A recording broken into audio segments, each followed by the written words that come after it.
Hello. Hi, Dr. Shawi.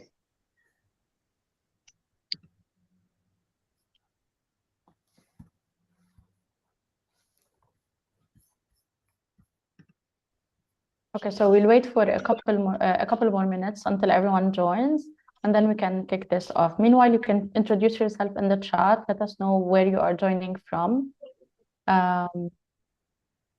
before we start. Hello, Christoph. Hello, everybody. Hi, Hiam. Hello. Happy New Year. Wish you all the best. Thank you. Thank you. Happy New Thank Year you. to you as well.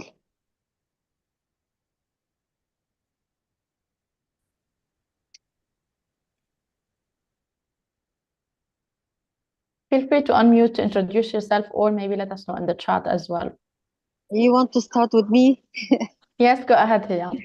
Hiam. Okay, I'm Hiam Halabi. I'm IT MIS professional. Currently, I am instructor in universities and guest speaker about computer science and applied computer and MIS, and I'm a long life learner. I still know about AI and Python and all of that. I'm learning every day. Okay, this is me. I can confirm that. Hiam attends every single webinar and event and program we do. So great to see you again, Hiam. Thank you. Anyone Proud of else? you. Huh? Proud of you. Thank you. Thank you so much. Thank you for the support. Anyone else? Yeah, maybe myself, Shawki Taubi.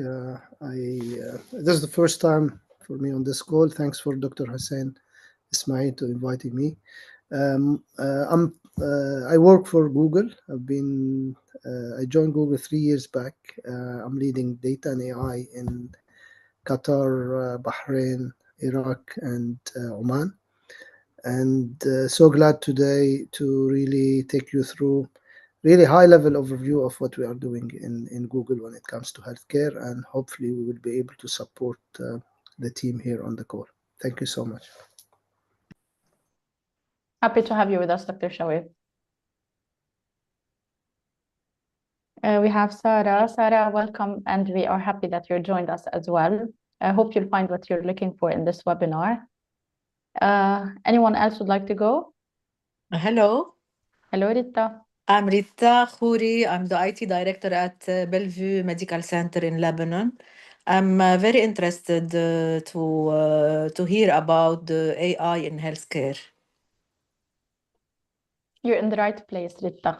Okay. بلفيو جارتنا ريتا. وين؟ أنا مين؟ حدك بالديشونية هون. اوكي. اوكي. عملنا سلمي زيارة على لك. مارينا الحاج. اوكي وصل.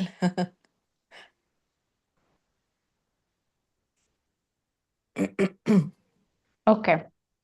My We name. can take one more if you want before we start. Anyone? Yeah, I can introduce myself if you want to. Yes, go ahead. My name is Rami Rahbani, and I am an alumni in Dhaka. I have graduated from spring 2024, and I'm interested in the seminar because I'm doing my PhD in AI in healthcare. So I'm interested to see how everything is applied at the moment, to see if it aligns with my PhD or not. Where, Rani? Where are you doing PhD? European University of Cyprus. It's in Cyprus because I'm working and doing my PhD at the same time. Great. So Great. yeah, I already have a published paper about AI in healthcare. So I'm really interested to see how it's applied right now. Please share the citation in the chat, if you don't mind. Yeah, sure. Great. So just to let you know, Larissa shared in the chat a QR code that you can scan, and then you'll get the chance to subscribe to our AI in Healthcare newsletter. So you'll be receiving constant updates, frequent newsletter, highlighting the main events or the main technologies, anything happening as the intersection between AI and healthcare. So we're gonna start. My name is Amanda Hashim. I'm the head of education at Zaka. I'll give you a brief introduction about Zaka and HealTech, and then I'll give the floor to Dr. Imad.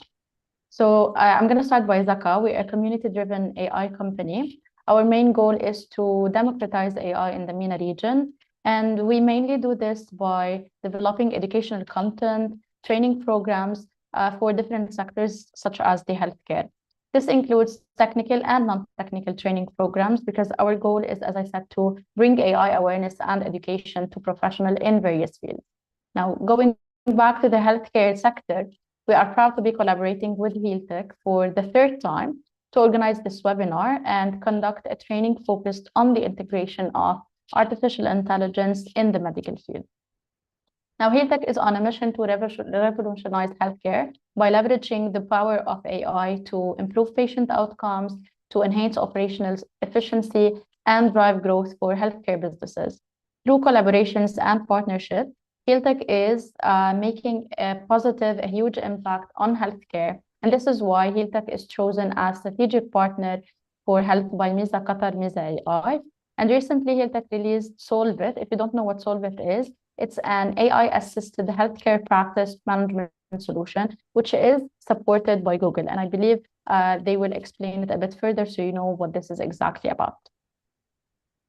So now I'll give the floor to Dr. Imad Lahaj, professor at Maroon Samaan Faculty of Engineering and Architecture at AUB, to give us a small dose of AI in health. Dr. Imad, the floor is yours. Thank you very much. So I changed the title of this talk and I call it Sprinkle of AI because I'm only given 15 minutes. So I can only go through the sprinkle of the AI and give you a bit of high-level view to set the stage for the next set of speakers. And I also have a bit of a twist on the issue of the sprinkle of AI at the end of the presentation. Real quick, I'm a co-founder of Sogos 360, and I'm a small co-founder of HealTech, and I'm also the Associate Dean at the Faculty of Engineering. So what is AI? I know that many of you are very well versed in the field, but I always like to ground the discussions and bring it down from that magical perception of what AI is to really the bottom line of it being mathematical equations. AI to me is a bunch of parameters that define something. Like if I have in an application set of subjects and they have a body mass index and age, and I want to be able to classify them into, for example, maybe high risk, maybe low risk, then AI is simply an equation of a line that could separate those profiles of individuals so that it looks like it's magically knowing who is a high risk and who is a low risk. But at the end of the day, it's really simply a mathematical equation. Now, the debate is what mathematical equation do we use? And this is where a lot of the optimization goes into. Even with things that are much more advanced that I'm discussing here, things like large language models, at the end of the day, it comes down to the parameters. That's where the learning is occurring, is in the parameters of the equation. Now, this is easy to visualize and understand, but then now when the data comes in at different points of this space, of this relationship of inputs between age and BMI, you could see that depending where we drew the line, one line might classify it one way or the other, which means at the end of the day, we recognize that whatever the equation is, there will be mistakes made. And this is very important in the context of the discussion today when we are talking about health. If we complicate things even further and we start adding features, inputs to this model to try to accordingly decide on certain outputs, you could see how things start becoming more and more complicated. And this is only 3 inputs here. We get models with tens of inputs to it. And the multidimensionality is where that equation that is making the decision, the AI, becomes more and more complicated. This is not new. This started back in the 50s. The term was dubbed back in the 50s, but there had been a lot of advances every decade or so. These are some of the milestones. And if you look at different references, they'll give you different important milestones up to the commercialization of AI that we started to see it maybe in the early 2010, and then Siri, Watson, we started to hear really about AI, and then Alexa, and this became household products. And that's what the interesting thing is, because we started to see commercialization and commercial value coming out of these mathematical equations. This is another timeline from another source based on the type of AI that we're talking about. So the first neural networks back in the 60s. So when you hear now words like deep learning and deep networks, the math, the science behind it, and the math and the foundation of it is really dates back 70, 80 years ago. This is not something new. So then the question that comes to mind is, then why are we having this discussion now? Why suddenly in the last few years we started to hear about AI everywhere? And I think technically, on the technical side, not on the commercial side, on the technical side, I can attribute this to two reasons. One is the rate of growth of technology, and the second is convergence. What do I mean by rate? To put things into perspective, some of you probably are gamers. You're into tech, you must play games. So you could see this is a graph showing the computational powers, the number of flops, millions of flops that is each of these gaming stations is capable of. Back from the 70s, very, very early on, and I know some of you remember the Saga, and some of you, the Sega, and some of you remember the early on Sony PlayStations. These are very weak type of stations. Up to you could see Xbox 360 started picking up the computation, but notice the curve between Xbox 360, Xbox One, and now PlayStation 5, how that curve became exponential. This is important to recognize. Another comparison that I like to see from one of the sources, this is the technology equivalent of the Apollo guidance computer. The Apollo is the spaceship that took the astronauts to the moon. You could see the computational power on it, and it's effectively equivalent to about 2 Nintendo systems. Imagine if you have a couple of gaming stations at home, that's what the guidance computer had for computation power to get us to the moon. It's amazing how far this have come through. Another way of seeing this exponential growth is with something more recent, even with ChatGPT. If we look at the models of ChatGPT, from 1 up till today, ChatGPT 4, you see these are the numbers. This is in billions of parameters, by the way. So remember that equation of a line, which only needs 2 parameters, basically? These models have thousands of billions of parameters. That's how big those models are. And that tells you that it takes a lot to train those systems, and it takes a lot to operate those systems. So Amanda mentioned democratization of AI, and one of the concerns that we have is that a lot of the directions that we see in these type of domains, especially with large language models, are moving away from democratization. And really, even research institutes cannot afford doing research anymore with such type of technology because of the computation power that is needed. So that's on the point of growth. The question of convergence, I think what played a huge role, not only that now we can have computation at our hand to do some of these modeling, but also we have access to data, and that access to data also came about from digitization, and the access to data was facilitated by communication and the internet growth in the last 20, 25 years. So if you put these three together, suddenly now you could do the math that we knew from before, you have the data that you need to train these models, and you have access to it through the internet, and therefore, boom, now you have a boom of AI, and suddenly everybody is talking about it, and everybody is thinking that we have an opportunity to capitalize on it. Why should you care? Well, again, the rate of growth of AI and where AI is beating humans, and one of the benchmarks of that is in gaming. So from the tic-tac-toe game up to chess and onwards, up to very complicated games down the line, that AI is progressing. And notice one thing is the gap among the years. So in 1952, tic-tac-toe AI beat humans, but then checkers took what, about 40 plus years, and then suddenly things started to pick up very, very quickly. And AI every year is beating humans at a new game that is even more complicated. So the rate of growth that we have, the rate of advancement of AI is also following something like that exponential curve that I talked about. The area of opportunity really is, comes down to money.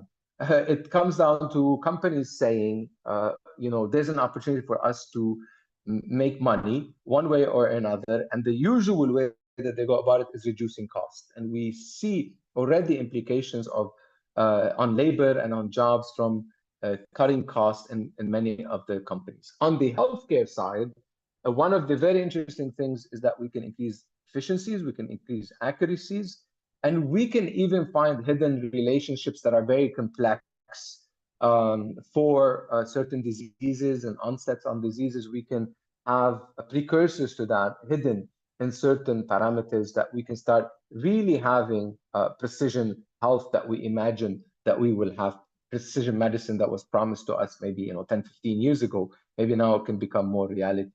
So applications, the area I'm very familiar with is obviously the research side of things, but we see processes, AI taking over and note-taking. A lot of the cases, I'm sure many of you walk into a doctor and a doctor is talking into a microphone to take notes of the file, and that is being transcribed for them. That's an example of what we mean by a process. Prediction, predictive behavior, attitudes, predictive onset and progression of disease is another one. Imaging, diagnosis, these are two big areas. Reading CTs, X-rays that we see AI doing very well as far as percentage of accuracy is concerned.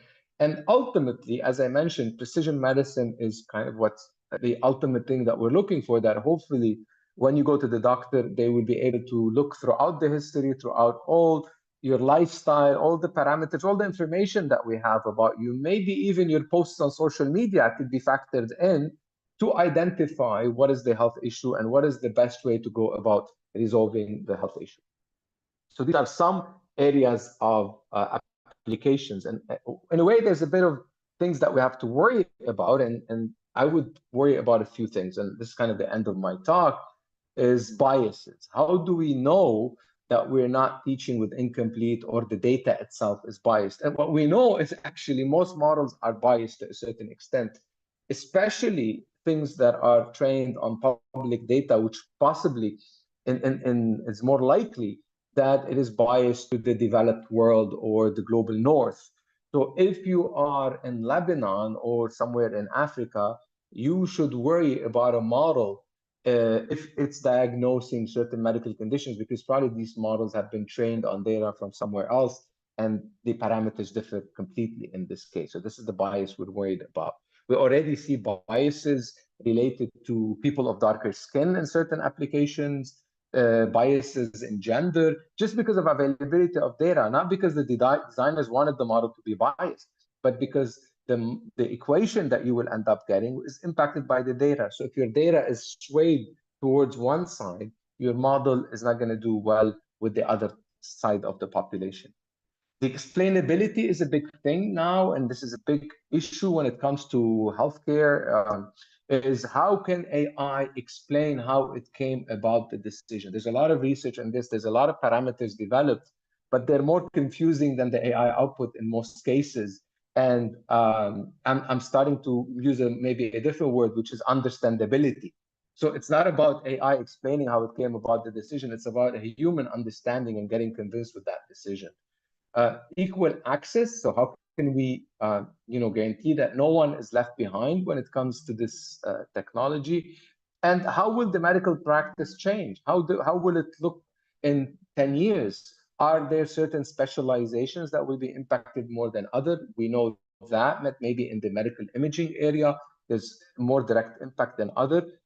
We know that the AI is going to be an enabler for most of the professions, but in some cases, it might have a direct impact on that particular profession because it will make it so efficient, that job, that one person can do the job of 10 others.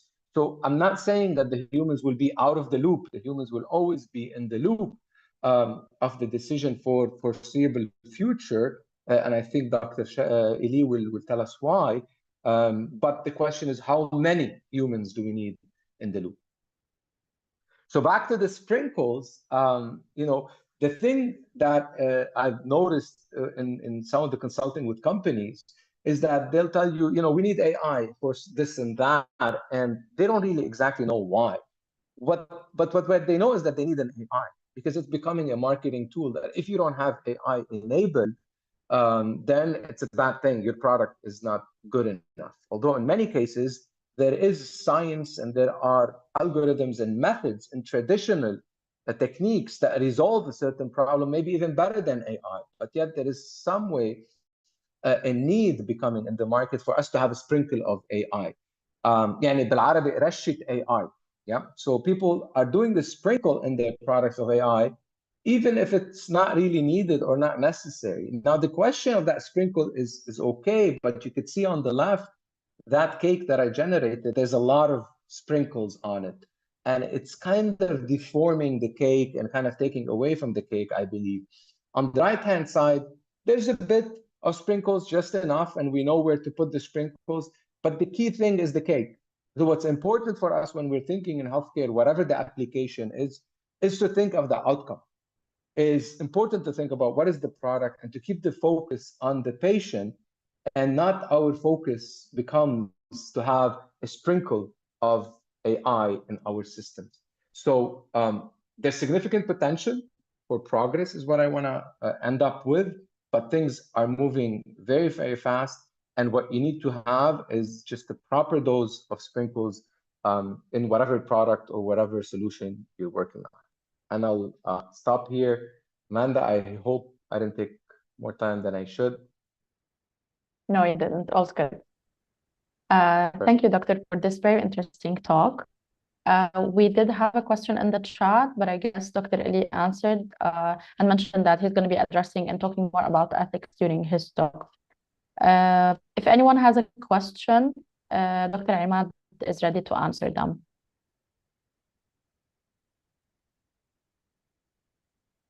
Yeah, so this is I'll also comment quickly on that in the chat, because this is important, the human in the loop model that I talked about. And this is something that in our research we're advocating for a lot, even in non-medical applications, even in robotics applications, augmented reality applications, we're seeing a lot of value for having humans in the loop, value for the performance of the system and the value for the AI, because the human ends up teaching the AI and the AI improves in that scenario. We have a question from Hala. How do healthcare workers train to use AI tools? So depending at excellent question. I think that's the bottom line, right? And I here differentiate between people using AI and people actually developing AI, or products that use AI and products that are developing AI. There's a big distinction. Because you can use a feature, and I'm sure in your work you probably already use AI, but maybe you don't know it. You know, now the background that we have that is displayed, you can see where my hand moved, and it's failing here in the background because the AI model is not able to generate the background properly. We're using AI here as we speak. So as a user of AI, it's just like any other digital tool as far as I'm concerned. If you are developing an AI or involved in the development of a tool, that's a different story. Then you need to really get the basics figured out, and you need to get some workshops from Dhaka, online courses from AUB, or other places, wherever you could learn about it, so you can understand the math behind it. Once we understand the math behind it, we demystify it. And then we resolve a lot of the issues that I kind of warned about. The next question is from Rani. Yes, my question is that actually, and at this point, how much is AI integrated in healthcare till this point? Like we saw all the points that you were talking about, but how much is it feasible, and how much to healthcare or hospitals trust in this AI? Because like I know that from my experience, I know that hospitals are a little bit afraid from using AI because it's a little bit too delicate, or at least they say it can guide us, but like it won't, we won't allow it to do anything more. But I think that's what they think, Rani. I'll deflect some of that to Dr. Hussein, because Hussein, as far as I know, one of the early healthcare professionals that started doing work with AI back before, way before this was popular. So I think he found the value, and a lot of our common research that we did, we tried to find that soft spot, that sweet spot of you balancing the concern you talked about and you developing these assistive tools. But I could tell you that hospitals are probably using AI in many of their equipment and they're not aware of it. If they have imaging equipment, if they have any of the technology devices, they probably have some AI model assisting the technician, but they're not aware of it. I think the fear, and when this is brought about, is more about decision making and diagnosis that is automated. I think that's where they start, this as a bit of concern kicks in. But they're already using it, and they're already asking for it to be assisted. And I think Dr. Hussein maybe will elaborate on that more. There's a question on digitization in Africa, and would that help reduce the bias? Obviously, access to data will help eventually reduce bias as long as these models keep getting trained and trained. And things like ChatGPT, we know it's always being trained, but also it's being trained by the user data. So if there's more use from North America being prompted or the Northern Hemisphere, then still the Southern Hemisphere is at a disadvantage. Now you could take these models and fine tune them to particular contexts, but that becomes pricey. As far as processing is concerned, that becomes something that is not attainable. Thank you, Dr. Imad. For the remaining questions, we're going to have a Q&A session at the end of the talks, just to make sure we are on time. So now we're going to move to Christophe Zorbé, co-founder and CEO at Zaka, to help us understand the integration between large language models and the healthcare sector. Thank you. Thank you, Amanda. Hi, everyone. You should be able to see my screen. We do. Perfect. All right. So thank you, everyone. It's always a pleasure to be here with HealTech and talking about AI in healthcare. What I want to talk about in my very short presentation is basically large language models and how we can use them or are being used in the healthcare sector. If you don't know me, my name is Chris. I'm the founder and CEO of Zaka. I've been working in the tech field for the last 15 years, mainly focusing on artificial intelligence.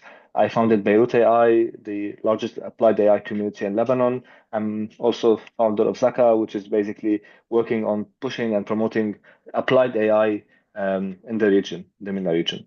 So the quick outline of today's talk, we're going to start by defining what are large language models. I'm sure you've heard of ChatGPT and others, but it's important to understand exactly how they work and how they are constructed in a way to generate that text. So we'll look at some examples of LLMs. We will then look at the different use cases and applications of these LLMs in the healthcare field, whether it's for the medical professionals or for the patients. And then we're going to wrap up with some of the LLMs used in healthcare. So if anything that I'm talking about is not clear or you'd like me to repeat something, you can mention it in the chat. And of course, we have a quick Q&A session at the end if time allows. So let's dive into this. I'm hoping this session is a bit interactive. So if I ask you some questions, please make sure you answer. You can do it by writing in the chat or just unmute and answer. And to define what are language models, I would like to play a quick game with you. If you've played this game before, please don't engage. Give chance to the people who are playing this the first time. So yeah, just to be fair with everyone, let's say I give you this sentence and I ask you to fill in the blanks. Okay, I went to the blank to buy some blanks. Who would like to give some options of what I can write in the... Me. I went to the supermarket to buy some grocery. Exactly. Thank you, Hiyam. Abed also shared, I went to the store to buy some apples. I'm guessing, everyone here has some ideas of, what you can fill in the blanks. And it's very clear for us that there are different options that you can fill in. We can say, I went to the mall, I went to the store, I went to the supermarket to buy some stuff, groceries, etc. So the idea is that we can fill in the blanks because we not only understand what is a mall or what is a store, but we also understand that the place of that word in the sentence, right? So if I say I went to the, then technically I need to fill in some location, right? A place to buy some whatever that place sells. So it's important for us to understand that we know the meaning of every word and we know the meaning in context, which means in a sentence. And so whenever we try to build AI models that can replicate that same understanding of the language, we call these language models. Okay, so a language model is an AI model that can understand language, right? It can understand in a way words and their meaning and how they form in a sentence. So to go back and figure out how do we make these models understand the words, it's basically all based on data. So I'm sure you know, and we've spoken a lot about this. Data is very important to teach basically the AI system in a way to make it learn from that data. So in that case, we collect a large number of training data, be it text, articles, different forms of content, and we feed all of that content to the AI system that we call it a language model, and we say, here's the content that I have, go read it and read it multiple times and go over it multiple times until you figure out a certain pattern, let's say, or a certain relationship between the words in that text. So eventually, after going through the content many times and playing a small game of guessing the word and filling in the blanks, this AI system, this language model, is now capable of kind of filling in the blanks, right? So it figures out like a certain pattern or probability between words. So usually these words come frequently together, or usually after I say I went to the supermarket, it's usually to buy some groceries. So it starts formulating this probability matrix, let's call it, of the data, which is basically the language that we're trying to teach it. So at the end of the day, to keep things simple and not overcomplicated, it can fill in the blanks by looking at what are the most probable word that can come in the sentence after those following words.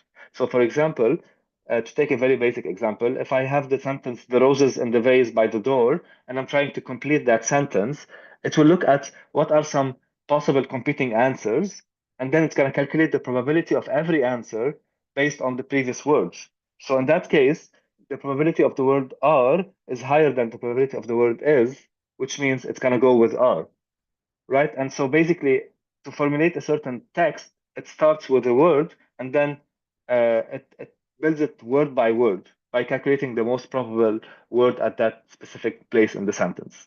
And so hopefully, I try to simplify or maybe oversimplify the way these LLMs work. And it's just basically, again, working on probabilities, which it had learned from the data that was given in the training process. That's in a nutshell how LLMs work. And I see Hiyam has a question. I would like to add something. You have to unmute, Hiyam. We cannot hear you. Sorry. Since the human health is the most critical, so and the research about the medical status or the medical research are progressing.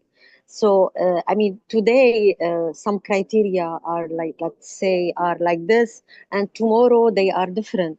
So who is responsible to do this quality of entering these data into the AI in order to give us the best diagnosis, which must be according to the good health of the patient? Yeah, that's a good point.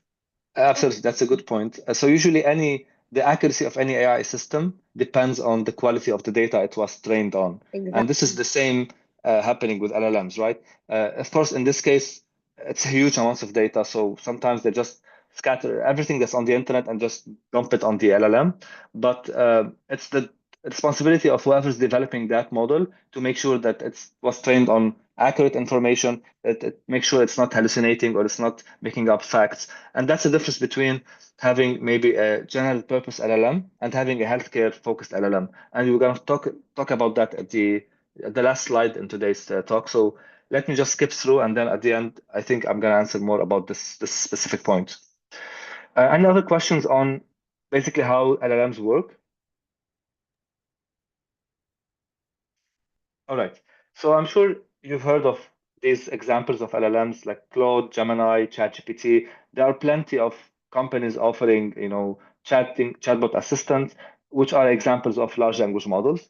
Now, to play a quick game, can you tell me when do you think large language models started?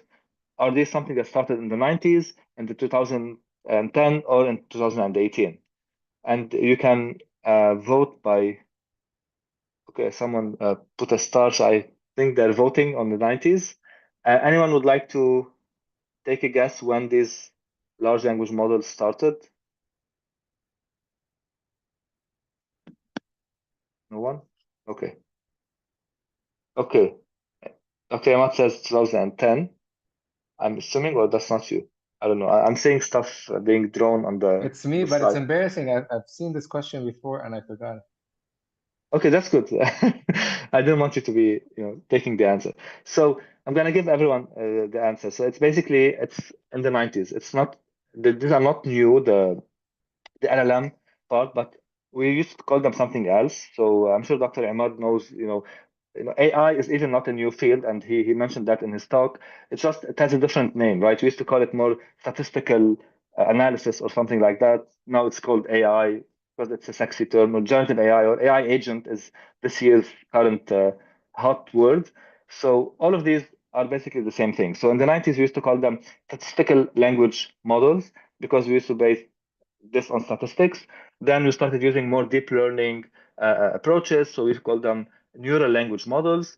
And then in 2017, there was a breakthrough in research because some engineers at Google, or some researchers at Google actually, came up with something called transformers, which is an architecture that is really efficient in making these systems learn the meaning of words in a way from text. So this transformers architecture enabled us to build large language models that are capable of extracting more information and more value from this data. So this has led to a model called BERT in 2018, and also GPT-1, and then in 2019, GPT-2, and then in 2020, we had GPT-3 or LaMDA.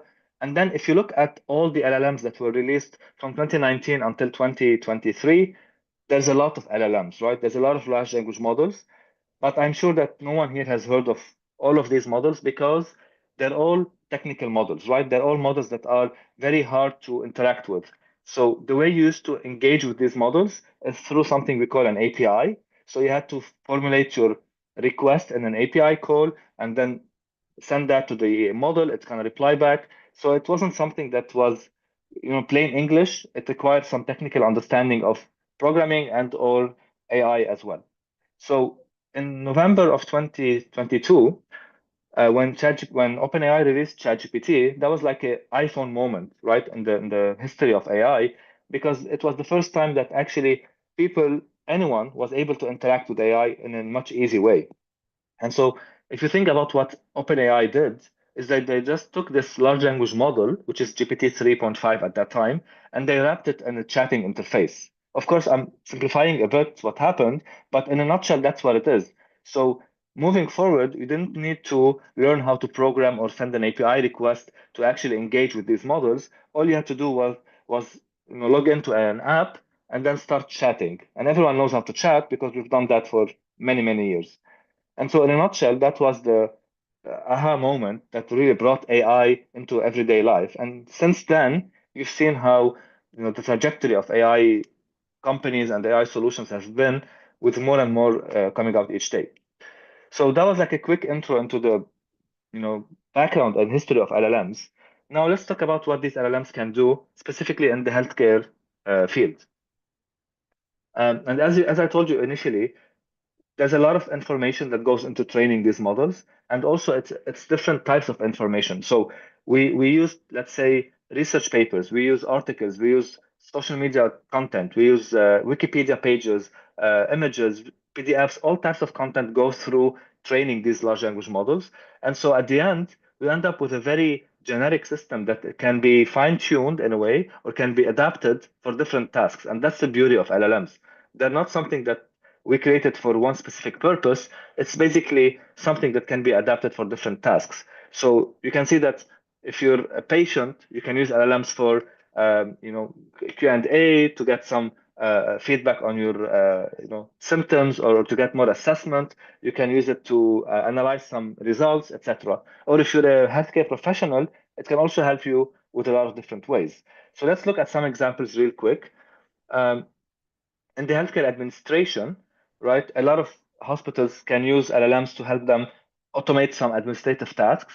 For example, processing or automating some process related to applications, the patient's feedback, managing appointments, drafting some documents.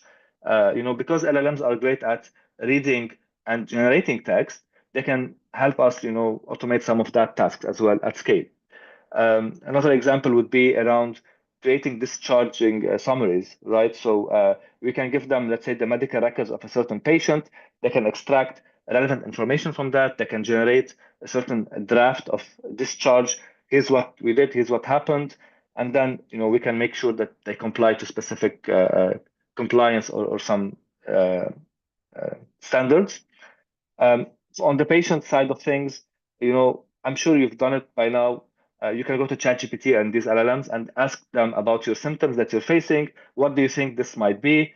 Of course, don't blindly rely on what they give you. They're not a complete replacement of actual doctors and medical professionals, but they can be great at sometimes identifying something that the doctor might miss or you might not know about. And it's going to save you time from going on Google and searching things by yourself. Just ask it the question. It's going to help you analyze that. And maybe you've heard about these stories where ChatGPT saved my life, or ChatGPT saved my dog's life, or whatever.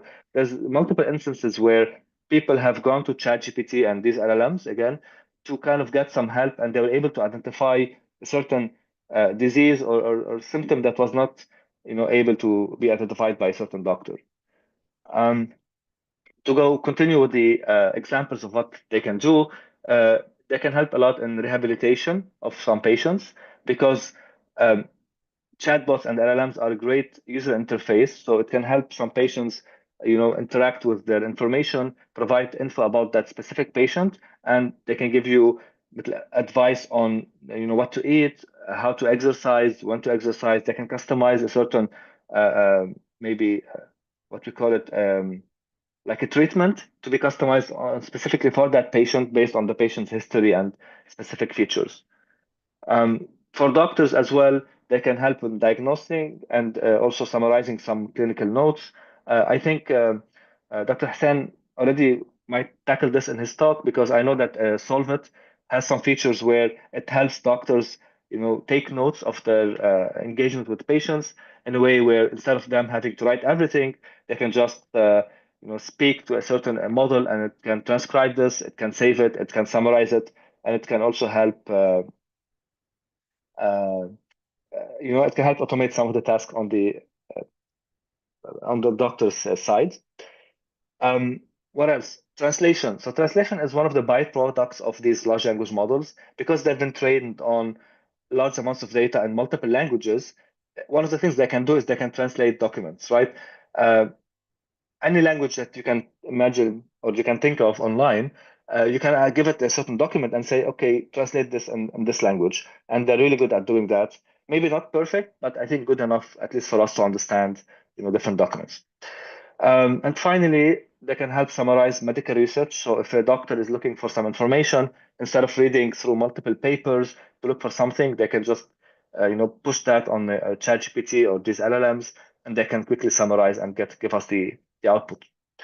So to wrap things up quickly, I don't know how much time I still have left, but I was saying earlier to Hiyam, we have basically large language models that were trained on all types of data, and we call these general purpose LLMs. And again, they're general purpose because they've been trained on random information from the internet, and they're great at doing most of the tasks.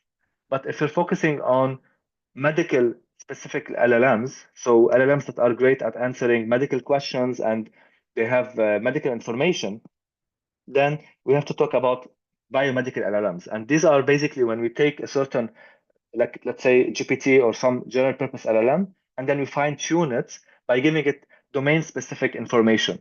So we take lots of, let's say, biomedical information or some studies or research or something, and then we fine tune that model with this data set. That way, the resulting model is a model that's specifically for the medical field that has more accurate knowledge and that should basically be more accurate and less hallucinations when it comes to this field. So a couple of examples of biomedical or medical LLMs. One of them is called BioGPT, which is a model that was trained by Microsoft, and it was trained on a large volume of medical text and papers from the PubMed publications. And this model is great at creating health-related articles that is accurate and the information is correct. It's also great at answering medical questions and coming up with research ideas. Another model is called Clinical BERT, and this basically was focusing on the clinical notes from the patients. So basically, let's say hospitals would add in information and notes on every patient throughout their journey, right? They would add to their electrical health record, let's say, from the admission, all the tests that they did, everything is added to that healthcare record. And then this model would be able to predict what we call readmission rate for that person in the hospital. So that's another one. And finally, a model by Google called MedPalm-M is also fine-tuned by Google on large volume of text. And I believe we're going to have more info on that later, so I'm going to skip the details of that model, but it's just an example of another medically focused LLM. So that was it for me. It's a quick intro to the world of large language models. Of course, we do cover more of this in our training, which you can find more details, and you can subscribe to our newsletter by scanning this QR code and going to the website. You fill in your emails, and you can receive exciting, up-to-date news about AI in healthcare. So thank you, everyone, for joining. Hope this was useful. And if you have any questions, I'll look at the chat and try to answer some. We have one request from Ahmad, who asked if to give him like an idea of an experiment or exercise that can be done in class to teach his student how, with the help of AI, they can extract data from a report, like a lab report, for example. I mean, this is something I always personally do.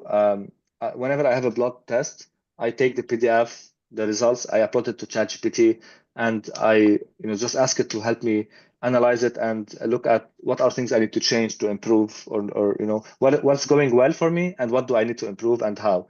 Because what I found is that a doctor will just tell me everything is fine, go ahead, because I don't have time to go over the details. But if there's something that I can improve, I think ChatGPT has the time and energy to go in details with me and tell me what to do and what not to do. So that's something that I always personally do. And I think it's a good example to try in class if you want to showcase the capabilities of these models. But keep in mind that the privacy of your information. So if you're not comfortable sharing that info publicly, maybe it's not better to put it on ChatGPT or these models. So yeah, just keep that in mind. Thank you, Chris. Now we move to Dr. Hussein Ismail, Chairman of Medical Services at Amman Hospital, Doha, Qatar. Dr. Hussein is going to explain the intersection of artificial intelligence in the healthcare ecosystem. Dr. Hussein, the floor is yours. Hello, and good evening, everybody. Thank you for this always interesting and exciting webinar. I'm just gonna go directly with the presentation, and then this way we could maybe take questions. Okay, here we go. Did it show? Okay, slideshow, start. Is it showing well? Okay, very good. So my presentation is entitled AI in Healthcare, a Fourfold Lens, and towards change. Now, as Imad mentioned, sorry, excuse me. Okay, here we are. Yeah. So as a disclosure, I'm a co-founder and advisor of HealthTech and also a co-founder and advisor of Solvit. The presentation will elucidate on the following focal points. What is the AI lens for healthcare that we use in HealthTech whenever we're explaining, to companies, to academicians, how to basically integrate and think about AI. What is the evolution of medical note writing? I'm going to be taking that as an example. AI reading ECGs to recommend echocardiographs, projecting job trends, losses, gains, and I think this will actually set the stage for Shawqi, Dr. Shawqi Tawbih, and Professor Shaer to kind of like build on this. So as Imad mentioned, as an early adopter and actually somebody who got interested and fascinated by AI, our journey goes back to around 2010. So it's been like 14 years now. And our first experiment, sort of to say, was in analytics to take a difficult question, which is the accuracy, improving the accuracy of anticoagulation using artificial neural networking. And the medication we were talking about is called acinocumarol, which is Coumadin. It's a medication that's very sensitive to diet. If people eat green leaves, it affects the level of the medication efficacy. Therefore, we thought of ANN as a tool to kind of like integrate complex data, including genetics, diet, age, gender, etc., and kind of like predict what is the dose of the medication needed. Now, after that, we moved on to actually take on a bigger, more sort of to say widespread problem, which is how we can use again ANN to risk stratify and reduce non-invasive stress imaging in patients who present to the emergency department chest pain. So just to give you an idea of the size of the problem, in one JAMA paper, they looked at nearly 1 million Americans who presented to the emergency department at hospitals in the US. And out of those, they wanted to see how many of those who had a negative troponin, negative electrocardiogram, meaning that this is a low risk category, how many of them will actually end up getting a positive stress imaging test, which costs around $5,000 at least. And the number was pretty low. You're talking about less than 5% actually turn out to have a positive stress test. So, so our aim was to actually combine the knowledge that we have from the parameters we get at the level of the emergency department in order to predict who should be referred and therefore, reduce the waste in healthcare system by reducing the number of stress tests which are ordered. Now this, this actually led to something, it kind of like touched and hit a nerve in the imaging community. And because in a way, and this is something that we're going to allude to, when you start utilizing AI, some people are going to benefit, other people are going to be hurt, economically speaking. So some jobs can be lost and also money, money can be saved. But when you talk about money saving, it's saving from somebody for somebody, but again, denying another the opportunity to make some profit. So, this guy over here, Chris Hansen, was not happy with what we proposed, and he actually wrote an editorial on our paper, and he entitled it, "Can Machine Learning Spin Straw into Gold?" Questioning the validity of machine learning. Now, this was, I think now this was around 10 years ago. And I can tell you, it was back in the days, it was extremely difficult actually to publish an article on machine learning and AI because of the resistance we used to meet in the academic field. Now, just to tell you, If you put in PubMed right now, artificial intelligence, back in 2011, in 1 year, there were 5,281 publications. In 2024 alone, there were 51,809 publications. So in a span of over 13 years, you multiplied by at least 10 times the production of publications.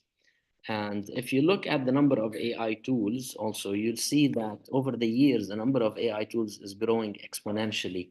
Now, what is interesting to know is that, to note, is that not everything that gets published ends up being, translating into a tool that can be used, which is something that we're gonna, touch on later.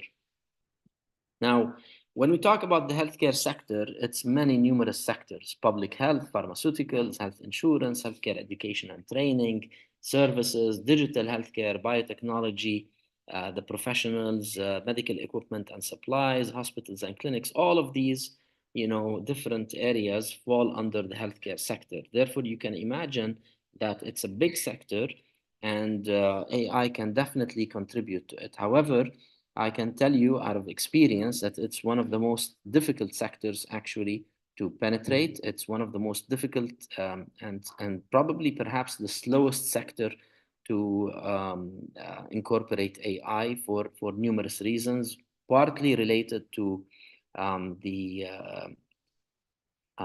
regulatory landscape, where the regulations are pretty tight in the sector. However, mostly I would suspect it's particularly in certain areas, especially in hospitals and in mostly hospitals, it is driven by resistance by the users themselves. So why now? I think everybody is pretty familiar now that the biggest boost for AI to make it common knowledge came in November 30, 2022, when OpenAI started ChatGPT and launched it. And since then, if you look at how many medical students and residents currently use ChatGPT, and I must say that this is an old question. Back in when it was first released, which is in this was published as a preprint on April 3, 2023. So nearly a year after ChatGPT, you can see already that around 60% used ChatGPT among medical students, residents, and fellows, compared to clinical faculty only 30%, which explains, the fact that early adopters are usually, the fresh and young and more risk takers. Now this has changed over the time, and we are seeing more and more adoption of AI. However, what we need to understand is that most of the uses of AI, contrary to the ones that I published in, those that I published, which were related to cardiac imaging, related to analytics, these are considered or labeled high-risk AI solutions. And therefore, these have, in order to bring these from the field of research to actually become used commercially, they have to have, you have to undergo a huge, stringent, regulatory process. I know we have with us over here one of our attendees who works for a company that actually uses AI for detection of colon cancer, early colon cancer, and their tool is now, being used. The clinical use is definitive. It increases the rate of capture and actually improves the performance of junior doctors in order to better identify cancer. However, then as when it comes to the number of hospitals that have actually incorporated this tool, this remains a question. So when we talk about healthcare, the different areas where it can help, it can personalize treatment plans, it can expedite clinical decision, perform some epidemiology and disease forecasting, for drug discovery and development, administrative efficiency, etc. And all of these, translate into what can be labeled as virtual assistants. And essentially, what these virtual assistants do is that they increase the operational efficiency in different steps which are currently being conducted. Now, what that does is theoretically, it will increase the capacity of the service using the same number of employees, which, theoretically would lead to loss of jobs or loss of job opportunities. Now, is that really the situation? I personally, my experience has shown that it's not, because when you use AI, you actually start diagnosing more disease, and therefore, you have more work to do compared to when you don't use AI. So this is our solution, Solvit.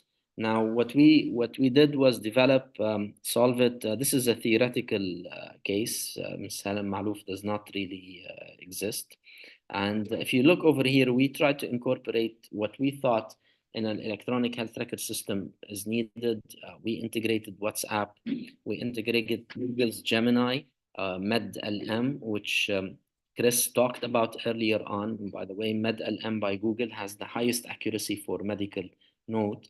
And we also incorporated the possibility to monitor using watches, phones, data to be linked to the patient's electronic health record. Now, the way we do it, I'm going to show one use case here only.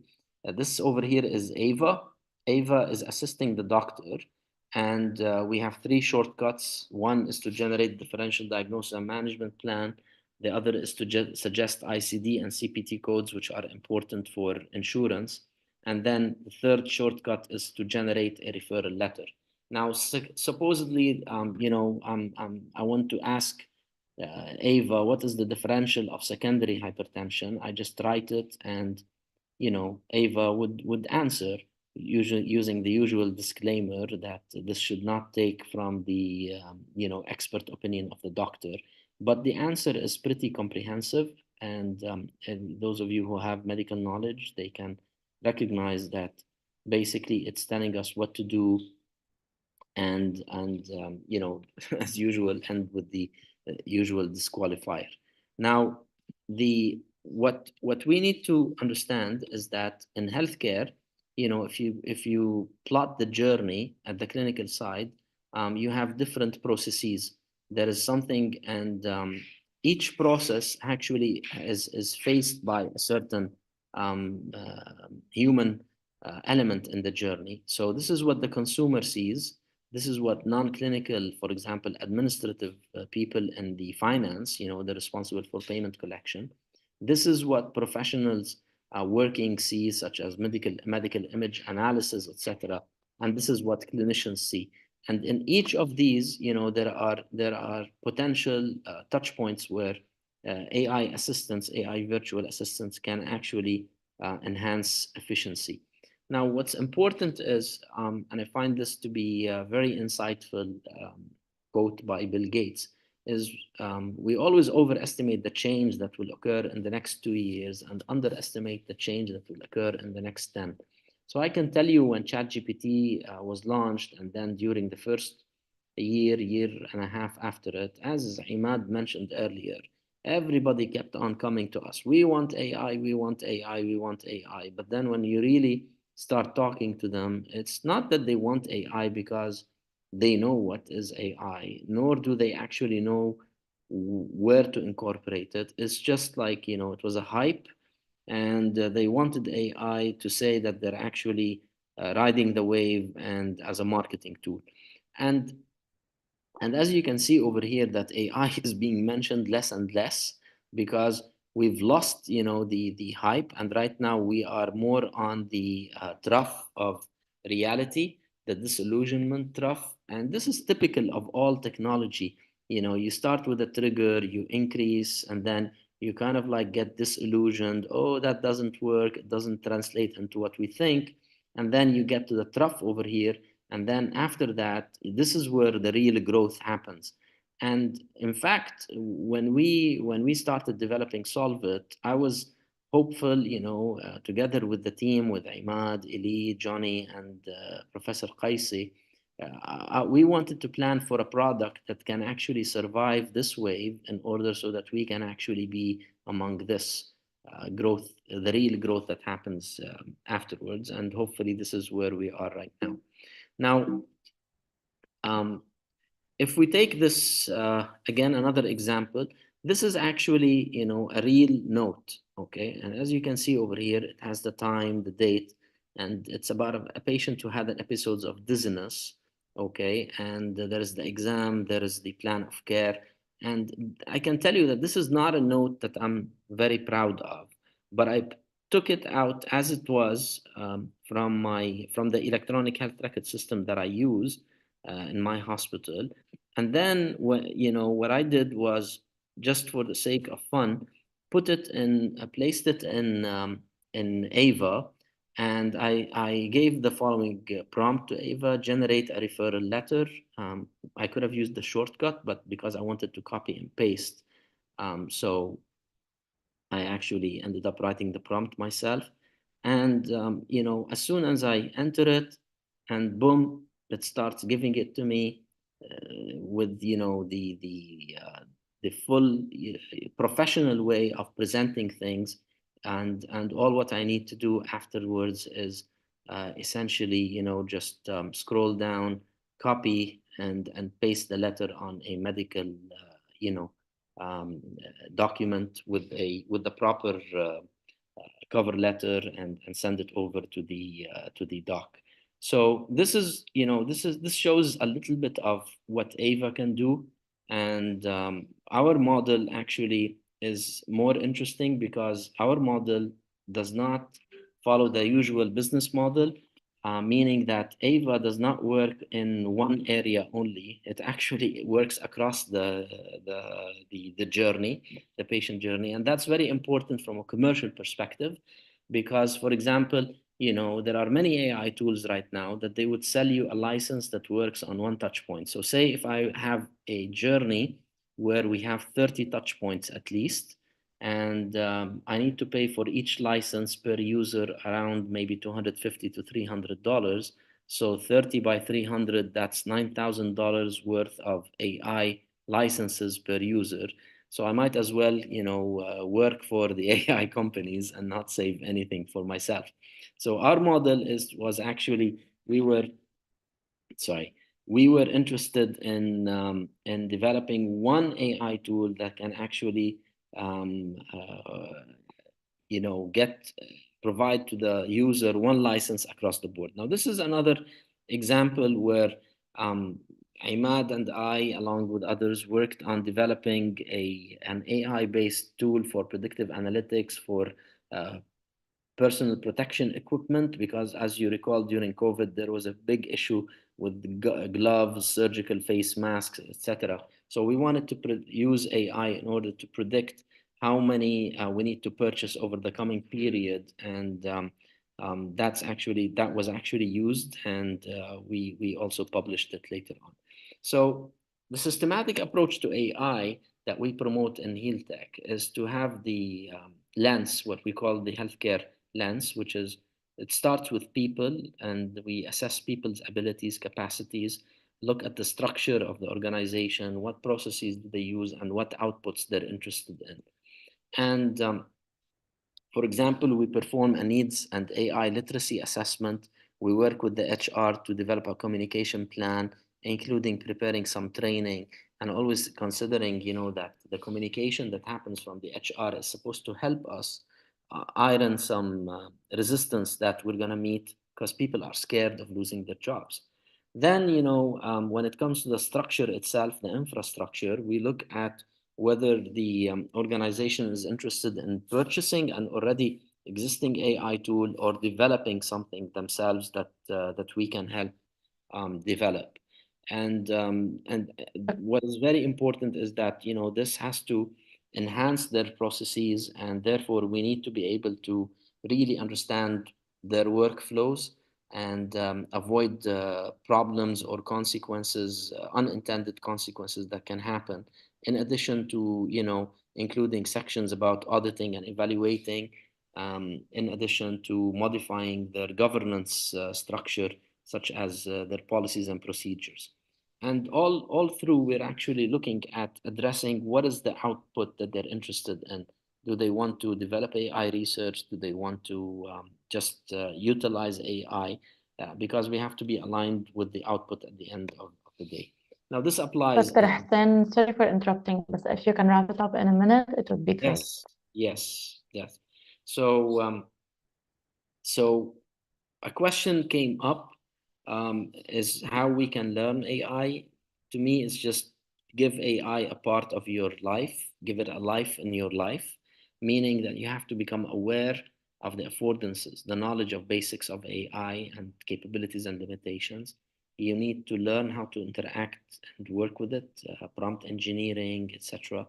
You need to understand the impact of AI on humans and processes, and you need to understand also the ethical considerations in order not to, step onto these issues and engage. It's like a phone, basically. You need to bring it into your life and play with it in order to understand how things move. Now, definitely there is risk, and the spiral of risk is very important to understand, meaning, the security and safety, the privacy, reliability, accountability, who's responsible, and the literacy component, understanding AI systems, human systems. With that, I conclude, and thank you very much. Thank you, Dr. Hassan. We have a question from Rita in the chat. Which EHR system are you using in your hospital? Sorry? Which what? Electronic health record system are you using in the hospital? Oh, okay. It's not sure if it's AI related, but this is the question. Yeah. No, our system does not integrate AI. The one in our hospital right now, it's called Miracle. It's a Akil. It's Miracle AI, Miracle Akil system. That's its name. We have another question from Sarah, asking you, as professionals in the healthcare AI, how can the doctors and medical students cope with the revolution of AI in the medical sector to secure their role, especially with the high reliability of the models used? Will they have the same tasks they had, or are the tasks gonna change? Yeah. So, well, it's a very good question. You have to understand that most of the jobs, of the clinical jobs, are actually under threat, and the more the job is analytical and decision based, the more threat it's actually under. The more it is related to surgical or mechanical, the less threatened it is. So take, for example, right now, people who work in imaging or diagnostic radiology, we're not going to be needing many of these in the future. So people who might graduate might end up having to work for less wages compared to, for example, surgeons, etc. Eventually, we're going to have robots. Eventually, we're going to have also remote surgeries and telesurgeries. But at least for now, the direct threat is more on those that to deal with diagnostics alone. Thank you, Dr. Hassan. Any other questions?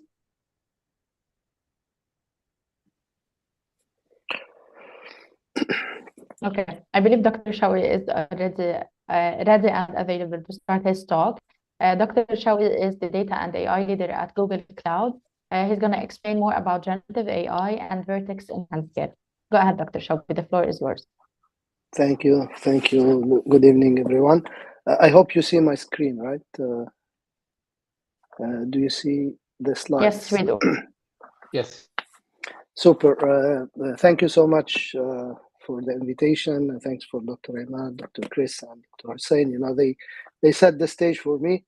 I hope I will not be very technical at some point, but what I would like to try in the next 15 minutes is to give you an overview of what Google is doing in the healthcare space, and what is also where we are from a technology perspective, from AI and generative AI. So first of all, when you think about Google, all of us, I joined Google, as I said, 3 years back, but all of us knows Google based on different application. And today Google has more than, we have 10 applications that are handling more than 1 billion users. In the world, we have 14 or 15 of these applications across the world. 10 of them are developed by Google. These are these 10 applications, and 5 of them are dealing and having 2 billion active users. And over time, when Google we were developing this technology, we were innovating. We were working on how AI can help. And you will see, and all of us, we experiment how Google is really delivering AI through these different applications, whether when it comes to Google Search or Maps or Gmail and so on and so forth. So what I'm telling you here is over time, we were developing our AI technology. And what we have done is we are bringing this innovation through Google Cloud. So I work today for Google Cloud, and Google Cloud is offering all these innovation that we developed over time through Google Cloud. So when it comes to healthcare, Google is part of the Alphabet organization, which is a larger organization, and Alphabet is really investing and focusing on healthcare. Over the few years, we have invested more than $5 billion in the healthcare sector with 186 patents, a lot of investment in operating investment. And as you see down, these are some of the companies that we and projects we are working on. For example, Calico is a project that work on trying to understand the aging mechanism of our body. We have, I'll speak about it, AlphaFold later on. We are trying to understand the 3D shape or predict the 3D shape of proteins in the human body. And so on and so forth. Verily, for example, is a research project to see how we can leverage wearables data. And Dr. Hussain spoke about the fact that we can capture this data and use them to offer personalized healthcare. We have also, for example, Fitbit and so on and so forth. And actually, we have, when it comes to the AI space, we have some really flagship projects like AlphaFold. And AlphaFold is really a very, very interesting project, and I invite you to explore it. It's, as I said, it's really working on predicting the shape of proteins in the human body. And as we speak, we have predicted more than 200 million of these proteins shape, and we open source them. And as we speak, we open source in a way that researchers can use them to try to find cures and drugs based on really problems that can be detected in these proteins. We have also a project on drug discovery related to genomic data. And also, for example, one of the flagship project is predicting cardiovascular risk by analyzing the retina. These are few of the projects we are working on and leveraging AI. The colleague here on the call spoke about MedLM, and this is actually one of the domain-specific large language model that Google has developed for medical. And for MedLM, it's called now MedLM. It used to be called MedPal. MedLM, the version 2 is achieving 86.5% on MedQA. It's the USMLE exam. The pass rate, as you know, you are doctors here, is 60%. This large language model is achieving 86.5% of accuracy, of correct results or correct answers. And we are extending even MedLM to be able to allow people to interact with imagery, not only with simple, I would say, Q&A and putting a case and asking for diagnostic. You can even, we are pushing it to be able to read in images. And as Dr. Hussain mentioned, I think one of the biggest advancement in using AI in healthcare is on the imagery side, where today AI is delivering better results than human being when it comes to reading X-rays.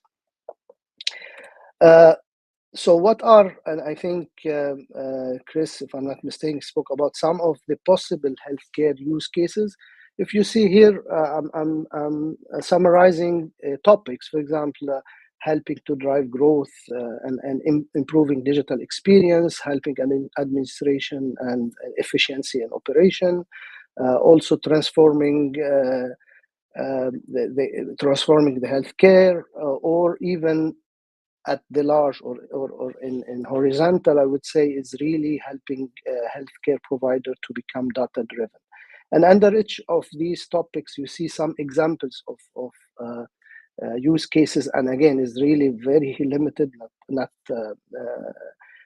exhaustive. And what we really do in Google is helping people to identify these top use cases that can help them in what they want to do, or whether you see like creating AI assistant, or doing document really analysis, or extracting or doing translation or transcription of voice to text, and so on and so forth. A lot of use cases can really be developed. Now, when it comes to what technology is behind all of this and where we are today in Google, I wanted just to give you an overview of where we really started when it comes to really pure AI. I want to mention that Google is very proud that we put, we open source a lot of things. So I mentioned AlphaFold, where it was really a very advanced project. We open source all the results we got there. TensorFlow is one of the framework in AI that came in 2015. It's a very popular framework helping people to develop AI, has been open sourced by Google, till the point, and Dr. Chris spoke about Transformer, which was I would say a revolution in having the the deep learning becoming more accurate for large language model. And by the way, this project called Transformer has been put in place to improve translation in Google Translate. So originally it was based on how we can make the move from one language to another, giving better results. And BERT, the first model developed on this technology or this architecture, delivered a better translation for Google Translate. AlphaFold, by the way, which really, again, coming here, it's using the same technology or the same architecture, to tell you that this architecture can also revolutionize not only what we are living today, like large language model and things related to language, but can be used for other AI needs. As we speak today, we are at our flagship large language model is called Gemini. And I don't know how many of you has experimented Gemini. We have a public and free versions called gemini.google.com. I invite you to go, and it's equivalent to ChatGPT, where you can maybe try if it's really in part with it's one of the best large language model in the market today. One very important thing and very unique about Gemini, it's a what we call a multimodal, meaning that it can deal with multiple type of data. Not only it can generate text, it can also generate images, and we are working and releasing soon a video, one model that can generate video. And one additional particularity and advancement of Gemini is, as we speak, we have what we call the context window. When you interact with this model, you ask your question through what we call a prompt. This prompt has a limit. You cannot put, I would say, all what you want. You have limit in the existing chat system in the market. Google is offering you the possibility to put in this window more than 2 million, what we call token, is the size of how much data you can put in your question. So why it's important? You can, for example, put a large document in the prompt and ask the Gemini to analyze it, to summarize it. You can put video and ask a question about videos. You can put music, for example, and ask questions about it. This is why the context window, the fact that you can put more data in your prompt, can really allow you to do things that not possible in other systems. And as we speak, back to our culture of open source, we released as well a model called Genma, which is an open model allowing researcher to really use this model outside of Google Cloud on other, it can run even on-prem, allowing people to experiment and leverage the technology of Google. As we speak, we have a platform. When you think about your use cases behind the scene, we have a platform that allows you to develop your use cases. The platform is called Vertex AI. And the beauty of Vertex AI is that it allows you to develop legacy or really predictive AI as well as generative AI. So it's the same platform. And it is Google is the only company today to offer the end-to-end stack, meaning from infrastructure perspective to a library of model called Model Garden, where we allow you not only to use the model offered by Google, but depending on your use cases, to leverage third-party model, open source, or really partner models. We are offering in this library of models more than 150 of these models, where today it's known that some models are better than others, for example, in image generation or text generation or in specific domain. So this will allow you, when you develop your use cases and application, to pick and choose which model fits better your needs. And then, so the last point here I want to mention, and this is the future of AI and generative AI, is what we call agent. So Vertex and Google is offering a module that allows you to develop agent. So as we go, and if you go and read about where we are heading in generative AI, the future is agent or AI assistant. So we'll be able to have AI assistant to help us, a marketer, for example, accountant.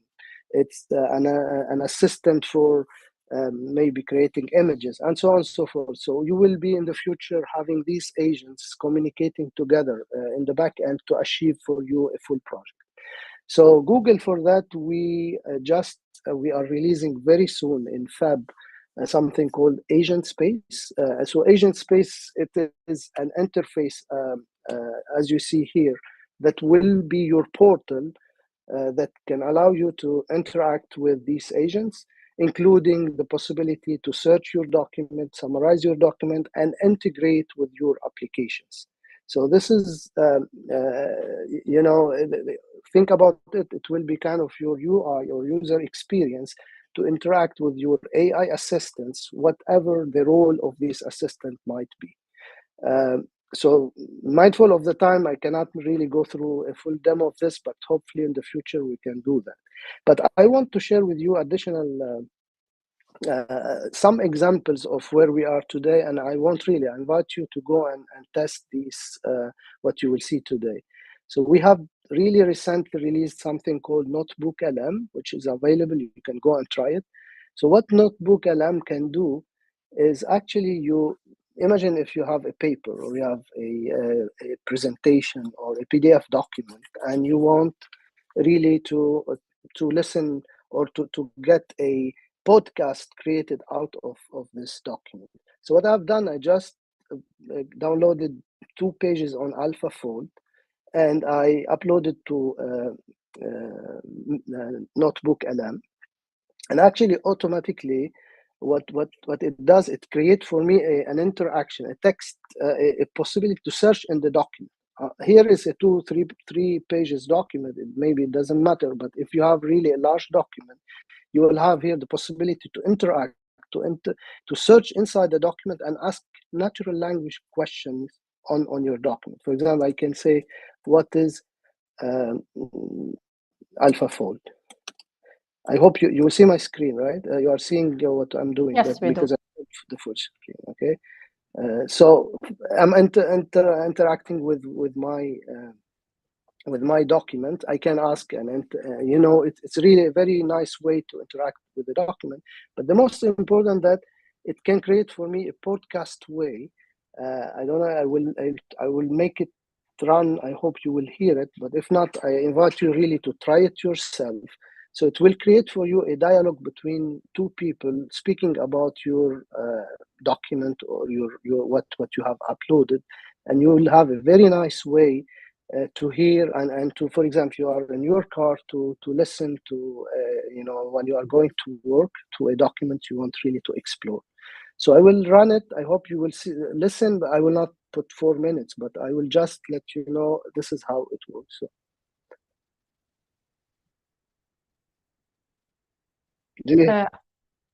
I guess Dr. Shawqi, you need to You share don't with hear it. audio because we can't Okay, hear very it. good. No worries. But this is how it, and this is available. You can go and test it. I invite you to do so.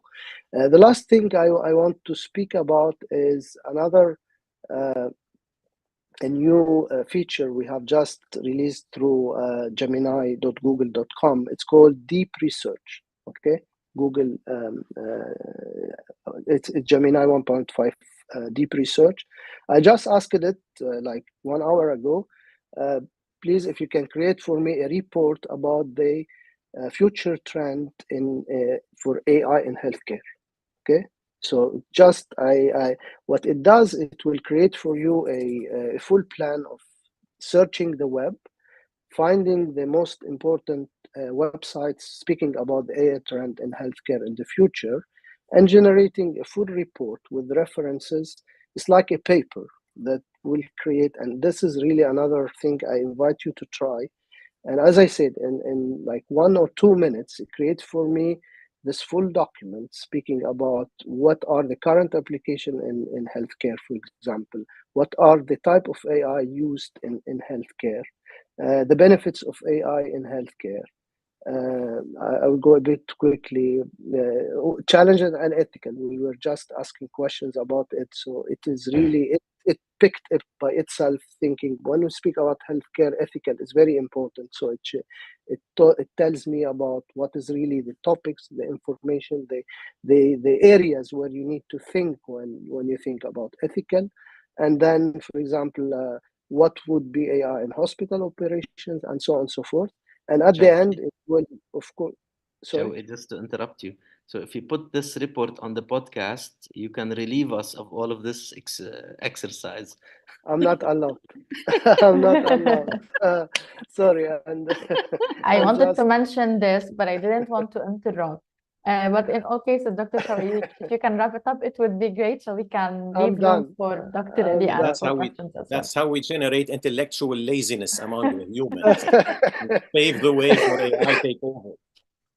I tried you see here, the notebook with a book, and it summarized it in a 15-minute podcast that was very, very interesting. You tried Notebook LM, right? Yes, with the book, with the full book, and it gave me the podcast summary. Super. Yeah, exactly. It's really it's amazing, and it's everywhere, wherever, whoever. I have heard, like I saw and I spoke with some people. They put their resume, and just they want for fun, but they were telling me that it was the best way to prepare for an interview, because they were surprised on how much really accurate and the way it presents things. So maybe you can try it. And the podcast is amazing. It can really be, and Notebook LM is one of the very popular product today in the market when it comes to Google. People are very in love with this one. So please, you can try what I share with you, but I would be more than happy if you have really questions, and if we will have more time in the future to go more in detail on these different solutions. Thank you so much. Thank you a lot, Dr. Shawqi. So we will dedicate all the time that we need during the training day later on to dive more into the topics that we are covering today. So you guys can consider it as a sneak peek about what's waiting for you during the training day. I believe, Rani, you have a question. Go ahead. Yes, I've been reading a very interesting article about Gemini 2.0 and how it's able to diagnose pancreatics from a CT scan and also like say the complication of things. So my question is, because you're working with Google, how much is Gemini 2.0 close and being trained on MRI, CT scan, PET scans, etc.? And are you getting close into making Gemini leap from AI to AGI, that leap that everyone is talking about, or not yet? Are you still far in the medical field? So for you know, on the training side, Gemini is trained on a lot like of data structure and structured data, and of course, you know, on the medical part, it's trained on a lot of this medical information.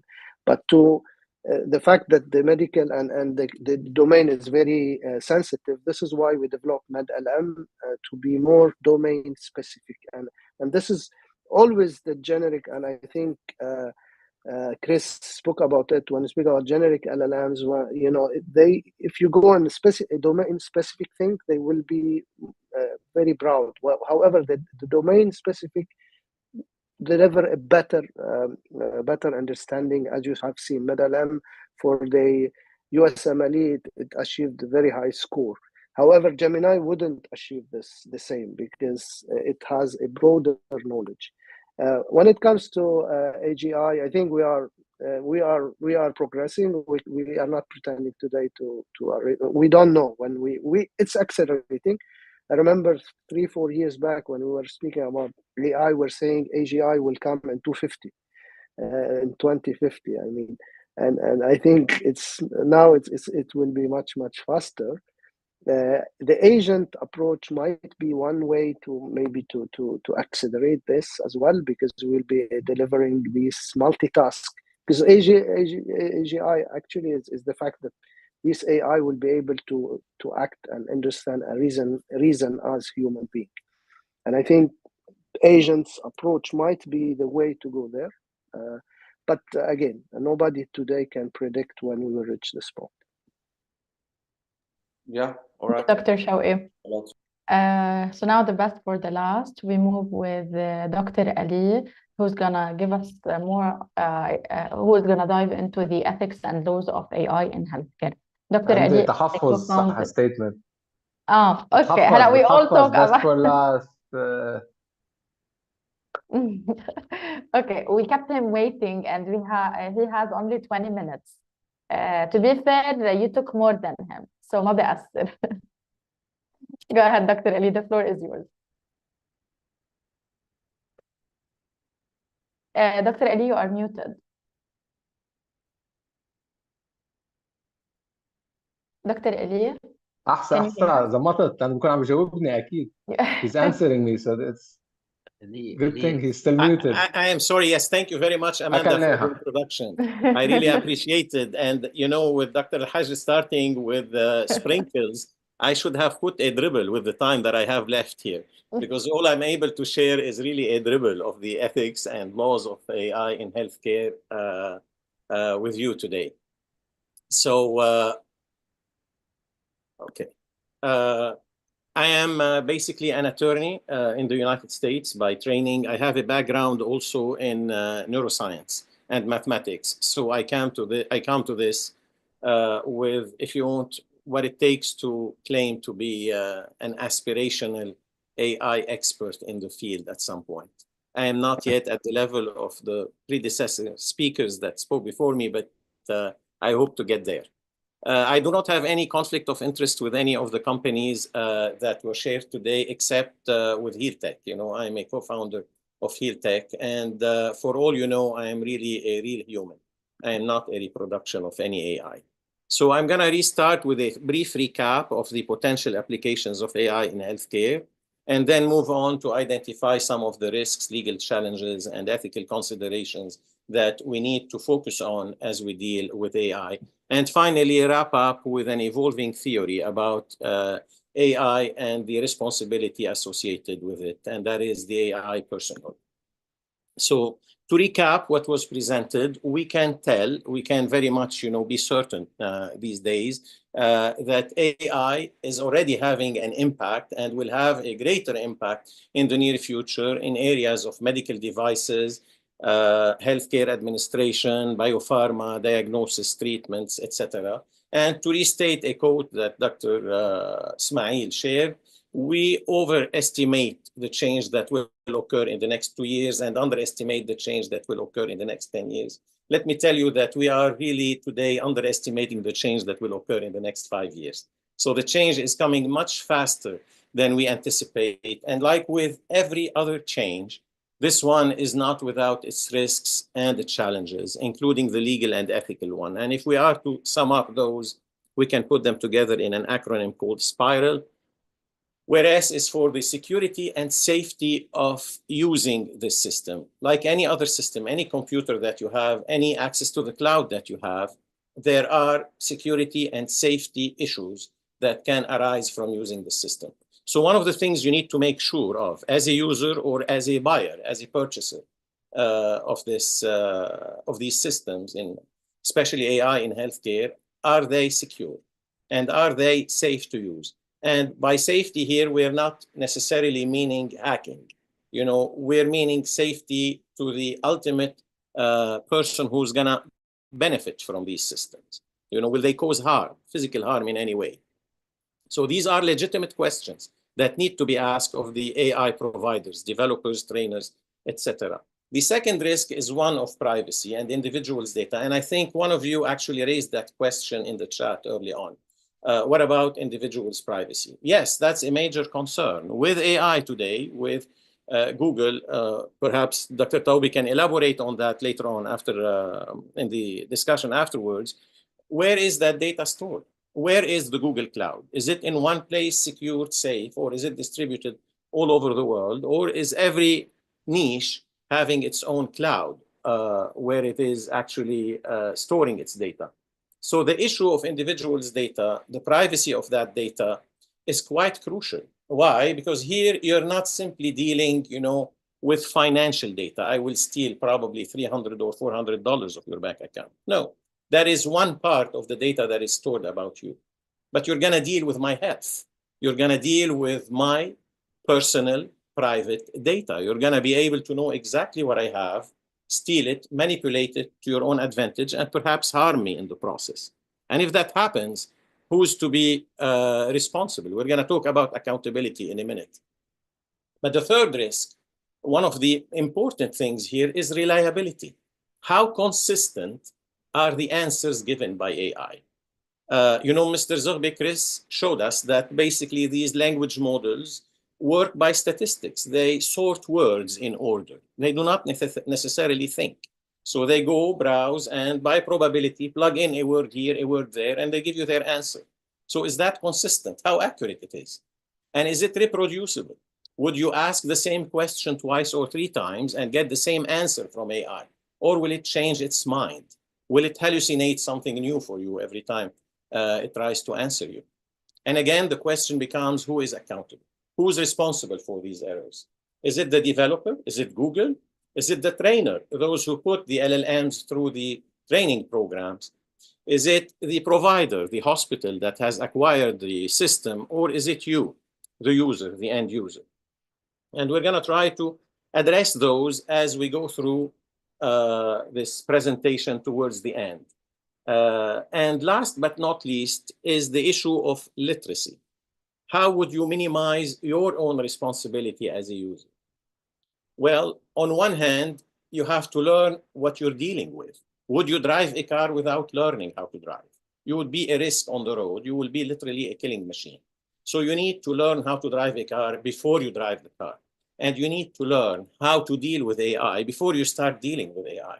It's not just as simple as plugging a question about an image and a Gemini or ChatGPT giving me a diagnosis, and out of intellectual laziness, I'm going to use it and plug it for my patient, that this is basically the perfect diagnosis.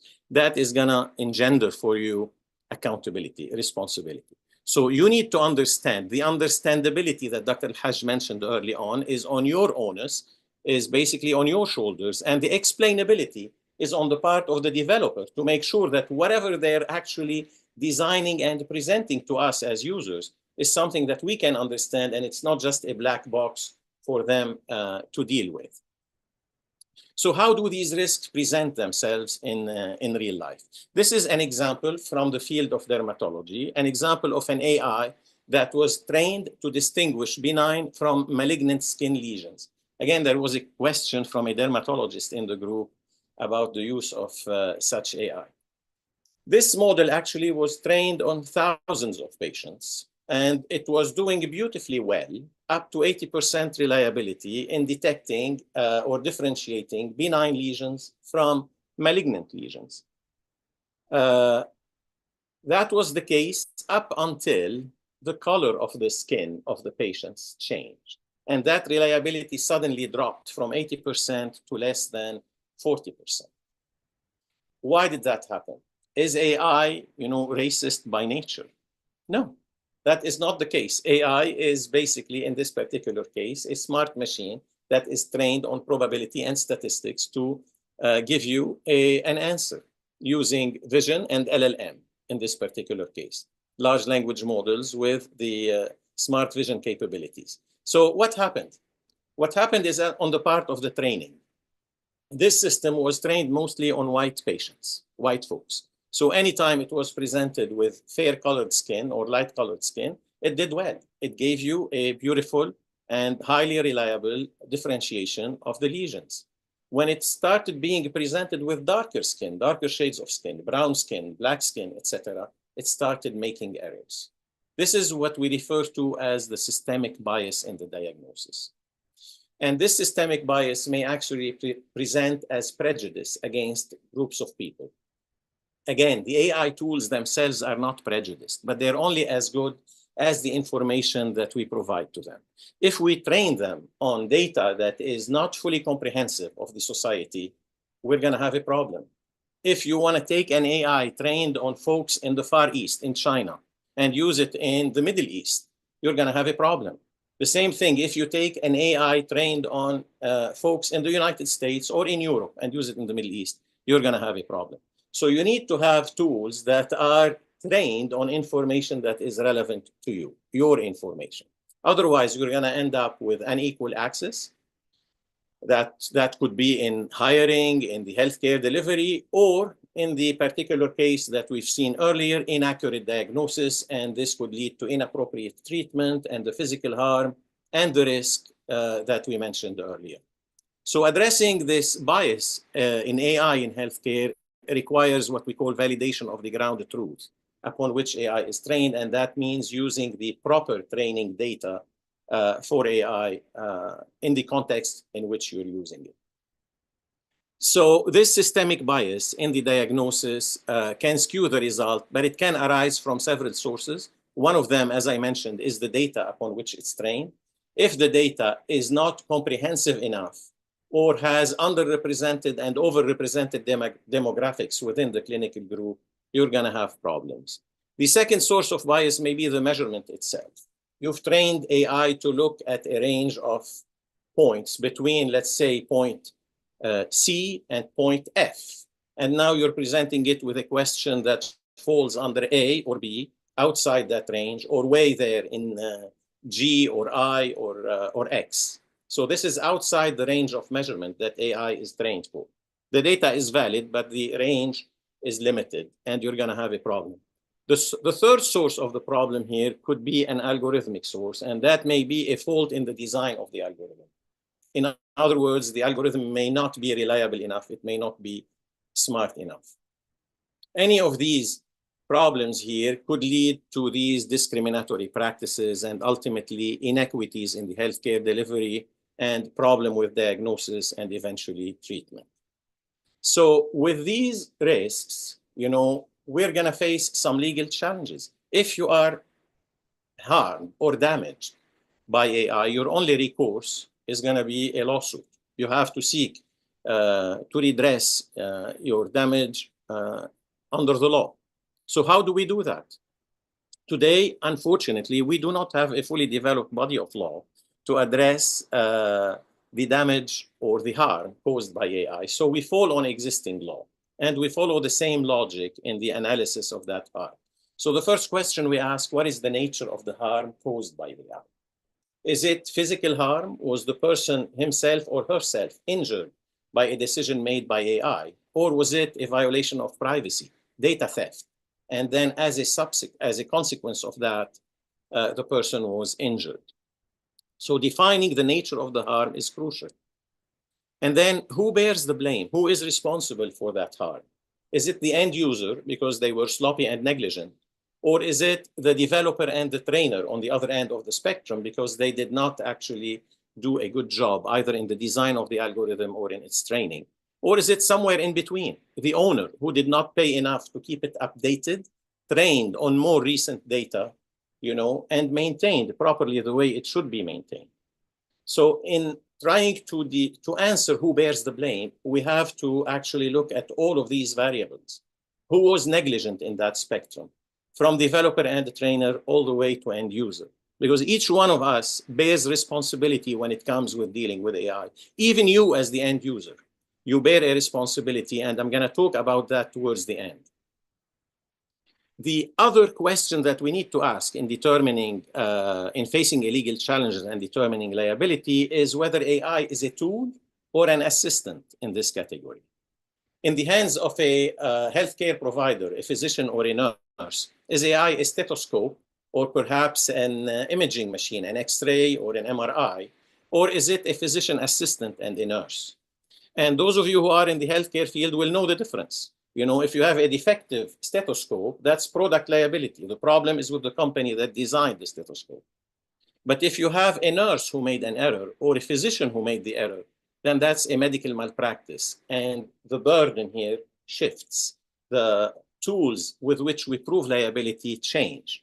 So it's very important also for the community in general, for the practitioners, for the lawyers, to define upfront whether AI is still a tool. And by a tool, I mean under full control of a human. That's what a tool is. Or has it become an assistant where it has its own mind and it can share with you creative and generative ideas? The other question is whether AI is on the consent form for patients or not. You're using something that is likely to cause harm and damage. Do you bother ask your patient whether they agree to the use of that tool or not? Or you just use it? And unfortunately, up till now, AI is not on the consent form. So a patient, if they come to you and you're using AI, you on one hand are not disclosing this to the patient, and the patient cannot refuse to be examined by AI. Should it be on the consent form? If you're asking me my opinion, I would say yes, but then what would happen down the road when everybody starts using AI and patients refuse to accept it? So these questions of liability, once we address them, we move on to accountability. But in addition to these two, we have intellectual property issues, you have privacy issues. Where is the data? How is the data protected? Do I consent to sharing my data on AI and you sharing it with the cloud, wherever that cloud may be, and however it may be prone to hacking? And we have the algorithmic bias, which we've already talked about. So with these legal challenges, we also have ethical concerns, and these include bias and discrimination. We've covered that. Violation of privacy, we've covered that also. Malicious purposes, and those would include identity theft. We touched upon it very briefly. But there is also the phishing and tampering with medical records. And this is something that is very dangerous. Once all of your medical record is online, and once I have your DNA online in that medical record, will I be able, as a hacker, to go in and edit some of it? Change your prescription, change your diagnosis, design something that would cause you to be killed passively.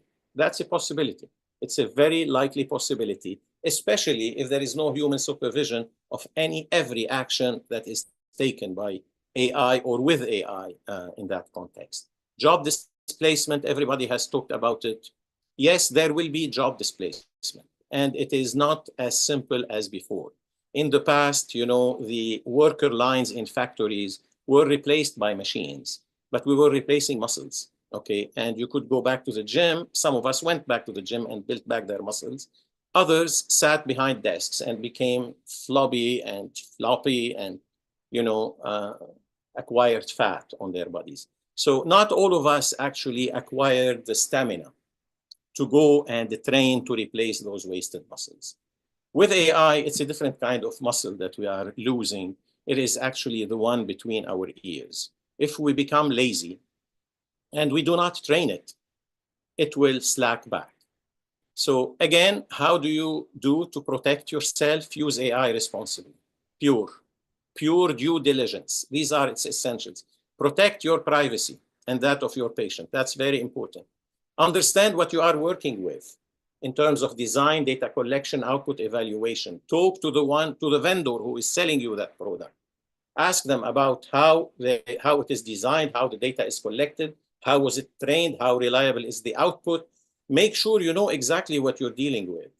And if you own it, run proper maintenance, do timely updates, do rigorous evaluations, to make sure that whatever training it has received, it's still updated, it's still valid today. It's not based solely on what it learned 3 or 4 years ago. This is a field that is changing by the minute. It cannot, you've seen how many updates are pushed on your smartphones. So imagine with AI, how many updates it's gonna require in short time periods. And of course, encourage accountability by documentation. If there is an error, make sure it is written, properly addressed. It's not swiped under the rug, okay? And it's not actually detected for punishment. So I'm getting to the end of my time here. The last thing I'm gonna bring up with you is the theory of AI, legal right to personhood. That is a theory of liability that is evolving in the legal field today. How do we assign liability to an AI system? And it is by treating it as a person. What does that mean? It means giving it rights under the law, protections, responsibilities. It can hold property. It can enter contracts. It can sue and be sued. Is that a novel theory? No, of course. We have non-human persons already. They're called corporations. But the difference between corporations and AI is that a corporation is still run by a board of humans. If AI becomes smart enough and we give it individual right to personhood and it's running itself, then it's running amok of us, out of control, without any human supervision or responsibility. How long will it take it to become smarter than us? Depends on us. Are we vigilant in maintaining our mental and intellectual readiness? Or are we gonna slack back and say, listen, I don't feel like writing this podcast. I'll let Gemini do it for me. Okay, I'll give it a text offline and I'll say, generate the podcast, then I will put it online, make some money, and slack back. The first generation will enjoy that. The second generation will become less smart. The third generation will become even lazier and lazier. There will remain perhaps 2 or 3, maybe 4% of humanity that will continue to build intelligence. And if they, transcend AI, continue to control AI, they'll be the lucky ones. If not, AI will take over. But I'm not really sounding the alarm myself, and don't take my word for it. This is a quotation from the late Stephen Hawking. The development of full artificial intelligence could spell the end of the human race. With that, I will stop. Sorry, I've taken 20 minutes, Amanda. I promised it would be 15. No worries. And I'll take your questions. Mark has a question. Go ahead, please. Hello, how are you? First of all, thanks a lot for the webinar. It was very informative. I have a question with regards to the last statement that you made. Okay, if we have AI as we go along, it would simplify some of our tasks and would reduce our need to push further with regards to putting a mental load per se. But wouldn't it, for example, at least reduce some of the unnecessary load from one side to allow us to use our other intellectual abilities on other things? For example, for me, personally speaking, I use AI to try and summarize text or try to write up a very quick email or a very quick document to highlight some points. And then I would utilize the information that was generated to go into more detail and ensure that everything is as intended and build upon it. The second inspirational tool per se. Thank you. Thank you very much, Mark, for the question. I think it's a very pertinent question. Like I indicated, with our generation, we can still actually use AI as a tool because we've been trained with language. We know language. We know how to speak. We know how to put words together. And we know how to actually do these things that you describe as mundane, but also do the more sophisticated ones. With the next generation, I'm afraid, that will become less of an option for them because they're going to rely on AI from the get-go. Some of them, some of the new generation actually, cannot formulate a proper sentence in any language anymore. You know, they rely on AI to write everything for them. The third generation, I'm not talking here, we're talking, you know, the future. We're not talking immediately in the next 5 years. In the next 5 years, we still have poets, we still have, you know, writers, we still have folks who are really adept at the language. And I'm talking here strictly about the language. I have not talked about healthcare, where we have physicians today who are really studying hard at becoming physicians. In 10, 15, 30 years from now, we're going to start slacking. The more we give AI, the more we rely on it, you know, the lazier we become in those areas. So what are the other options for us that AI cannot fill in the future, not today? Today, yes, there are plenty of areas that we are still exclusively dominant. But in 20, 30 years from now, can you think of an area where we would be capable and AI is not? I doubt. You know, whatever evolution we've made over hundreds of years, AI is making it now exponentially fast. And it's going to get to, possibly we have passed, you know, that point where the AI intelligence is smarter than the collective humanity already. The fact that it's still under our control is perhaps a good thing, but how long can we maintain that? How long can you go on taming a very smart entity, much smarter than you, just because you happen to be powerful and have physical power? I say yes to you. Today, it's a wonderful tool, as long as we understand it's a tool. But once I start rely on it, allow it to replace my intellect, allow it to think for me, you know, I am slacking if I do not have any other pursuit, intellectual pursuit. I think one of the answers earlier was that AI is replacing, it's not replacing folks, it's folks who know AI who are replacing folks. That is not true. The folks who know AI are a very slim number of people who actually understand AI and can work or develop it today, compared to the folks that would be replaced by AI. This is a huge number of society. How are we going to train them all actually to become adept at AI? And do we need them? We don't. You know, all this secretarial support, physician support at some point is going to be eroded. General physicians are going to go. Engineers, you know, today you don't really need a software developer to do some basic software writing. And Dr. Al-Haj can correct me on that. All you have to do is go to ChatGPT and Gemini, give them what you need, and they'll write a software for you. So all that ingenuity that we use to train our intellect to become smart and smarter is being dedicated to this artificial intelligence. And unless suddenly we're going to become, you know, amazing at starting from the 10th floor above, forget all those basics, we're not going to be able to defeat AI, or at least stay ahead. I don't want to defeat it. I want to be able always to stay ahead of the curve. I always quote you on this, the intellectual laziness. I don't give you credit for it, but I just say a friend of mine. Because I've experienced it. I've experienced it myself and experienced it with the students. We started where students use things like large language models and assignments to help them. And now they use it as a turnkey solution. They just upload my instructions and get, you know, they don't even bother to put a prompt. This is the assignment, give me the answer. They get the answer, they push it to us. So you get 100% AI generated assignments.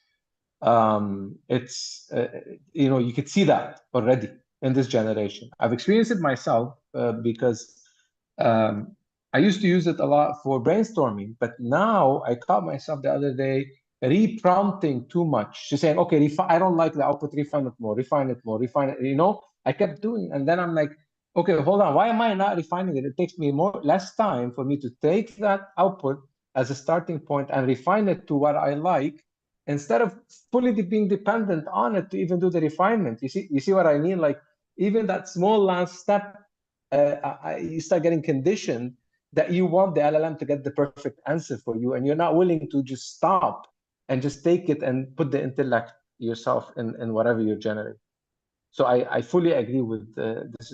It's much more serious concern for me than, to be honest, the general AI, taking over If I may, in a sci-fi manner. If I may just add something over here, I think, as always, since Elie concludes and provides the risks, most of the discussion ends up being the most exciting at the end. So most neuroscientists, and you can correct me here, Elie, and linguists specifically, believe that words are the thinking tools. We use words and the meanings behind words in order to basically think. And the less knowledgeable we are in words and in vocabulary and in proper grammar and with proper structure, then, naturally we are losing the tool of thinking. And I think that says it all. If we just keep on shifting and becoming dependent on large language models, I'm really concerned that that people are going to lose the ability to use words and therefore lose the ability to think. So and it's scary. I personally am a very heavy user of AI in general and the language models, and I can tell you, it's pretty addictive. It's pretty addictive, as Imad mentioned, and everything they keep on saying about that, it brings up the performance of somebody from average to very good, but it really doesn't take a very good person to become excellent. Well, I'm seeing it right now that it actually does the opposite, mainly make excellent performance go to very good also. So it's kind of like bringing us all towards that line. You go to the median, right? It converges to the median. Yeah, I mean, we're all like, converging to the median of the large language model performance. No, thank you. Thank you very much, gentlemen. I agree with Firas, Rani. I think Rani was raising his hand first. Yeah, Rani first. Go ahead, Rani. Yes, thank you.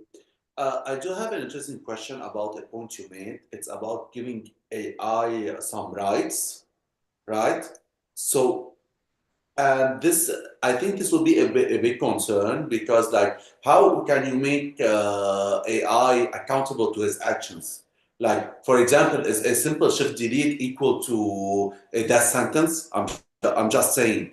So you simply delete the AI. Will that be enough? Because, like you said, the corporate, in the end, there's a board, and the board is the one that's being punished. It's not the corporate. It's an intellective punishment. It's an entire board. But when you have an AI and you simply delete it, what are you deleting? The formula, the mathematical formulas that are being used in thousands of other places. So that's kind of my first question, and this is a topic that we've been talking about with my friends that work with AI. If we're gonna give AI some rights. The second thing is a little answer to your question where you said, I don't see humans in 30 years being able to do something better than AI. And you also thought about that, and we got an answer. Humans will have one place, which is being a lawyer defending the human right against AI. that is the future, because we've been thinking about that. AI is good at defending. Also, you'll have an AI lawyer. That's another. I'm giving a CLE for lawyers, for AI and lawyers on February 14, if you guys are interested, but it's here, unfortunately, in the US. Rani, these are both of them are quite valid observations. In terms of the giving right to individual personhood to AI, what I said there, it means that you're going to recognize its right to own property and its right to be sued and sue in that sense, when you actually pursue action against AI, you're not going and deleting anything. It has its own entity. You cannot tamper with it anymore. What you can do, you can sue it for whatever it owns. So it caused you damage. Okay, you cannot put it in prison. Perhaps a jail sentence for AI would be a decommissioning it for a few years. You know, that's how I can imagine a jail sentence. But we're not there yet. We're at the level of getting you back whatever harm it caused you, getting you paid. So I want to go against its property, against what it owns. I do not mean to hit on Google here, but take Gemini. If it is that AI that caused you the harm, then that owns a lot of money. So I want a share of that money. If MedLM, for instance, becomes an independent entity, it will have to own property somewhere. Otherwise, it's not an independent entity. The second question was what sort of, the second question, I guess, was just the quib about the lawyers defending AI, right? That's it? Yes, Yes. Yeah, there will be those, but there will be also some really very smart human beings who have always been there among us. They're visionaries. They have foresight. They can come up with great ideas. And they will find ways to hack AI, attack AI, build resistance against AI. There will be tricks. There will be tricks. Don't wonder. Dr. It's Saad, gonna be. in this region, we don't give humans rights, Habibi. You're worried about AI, right? That you're living in the US. That's the problem. Unless you need give to it move a back drone to and it starts Lebanon. flying. Unless you give it a drone and it starts flying above Beirut. But the idea is that there will be pushback. Right now, yes, we are very much lulled into what AI is doing. And I guess most of the blame, honestly, in that falls on social media. We've been primed. We've been primed to sit in front of a machine passively and absorb whatever we're getting. And now we're not even asked to create anymore. Those who call themselves creator on social media are relying on AI. So you're sitting there and you're passively absorbing whatever AI is generating for you behind a human facade. Soon the human facade will disappear.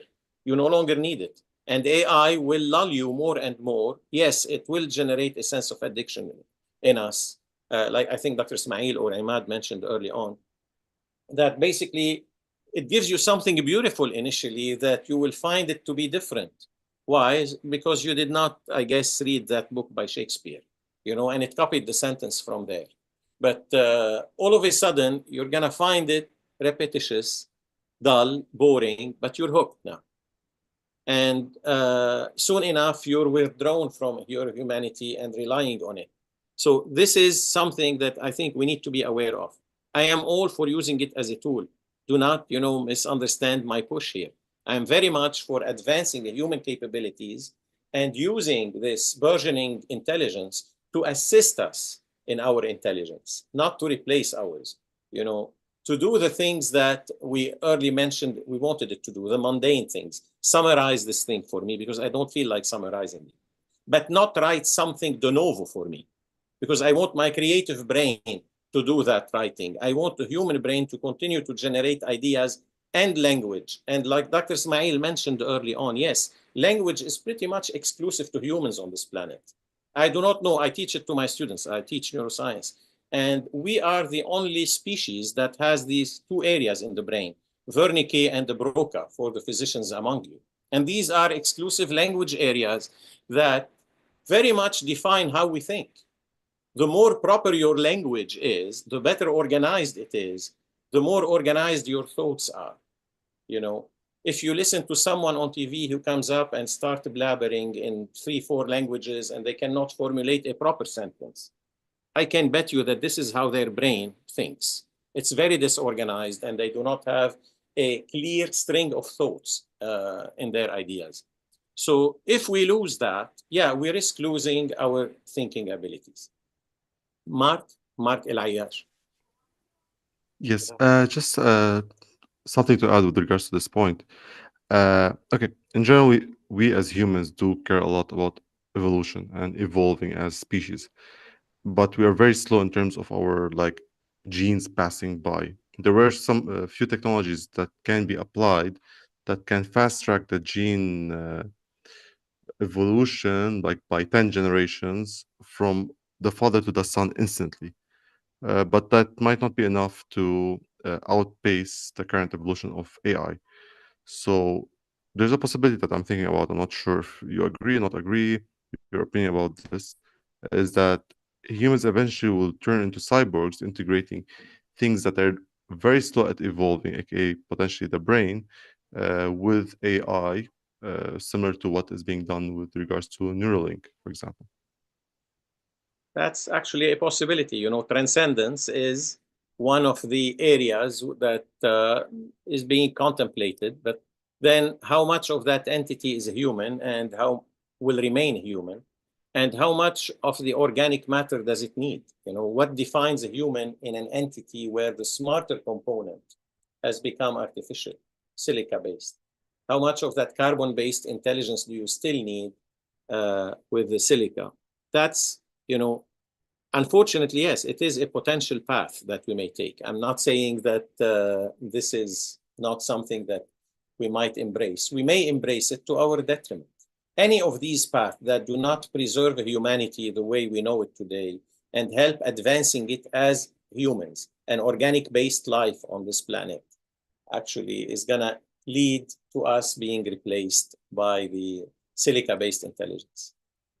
Or perhaps they'll find another element down the road that is far more efficient than silica once we give them the quantum computing, and they will leap into something much faster and we're out of the picture. Firas? I leave that to Imad or Chris, or if Dr. Tawbi is still with us. I don't know. Yes. Oh, great discussion. I think one of the things that I think we have to do at this juncture is start being a little bit more precise in the cognitive tasks that we are offloading to AI. There, you know, as far as EHRs are concerned, for example, there are things like summarization and translation and information extraction that are very tedious and menial. You know, trying to talk to someone to find the next appointment, or somewhat reading notes to generate statistics about how many patients were seen that day for this and that. You know, I think these are the kinds of things that we would happily offload, and we will get a lot of free cycles in our mind as knowledge workers to think about patient care or providing, you know, these higher level human functions. So I think for those things, generative AI still has a lot of promise. Translation is a big one, where, you know, you can kind of generate guidelines on the fly and quickly disseminate it to your patient population, regardless of their diversity and understanding. You can translate down complexity to like lay language type things.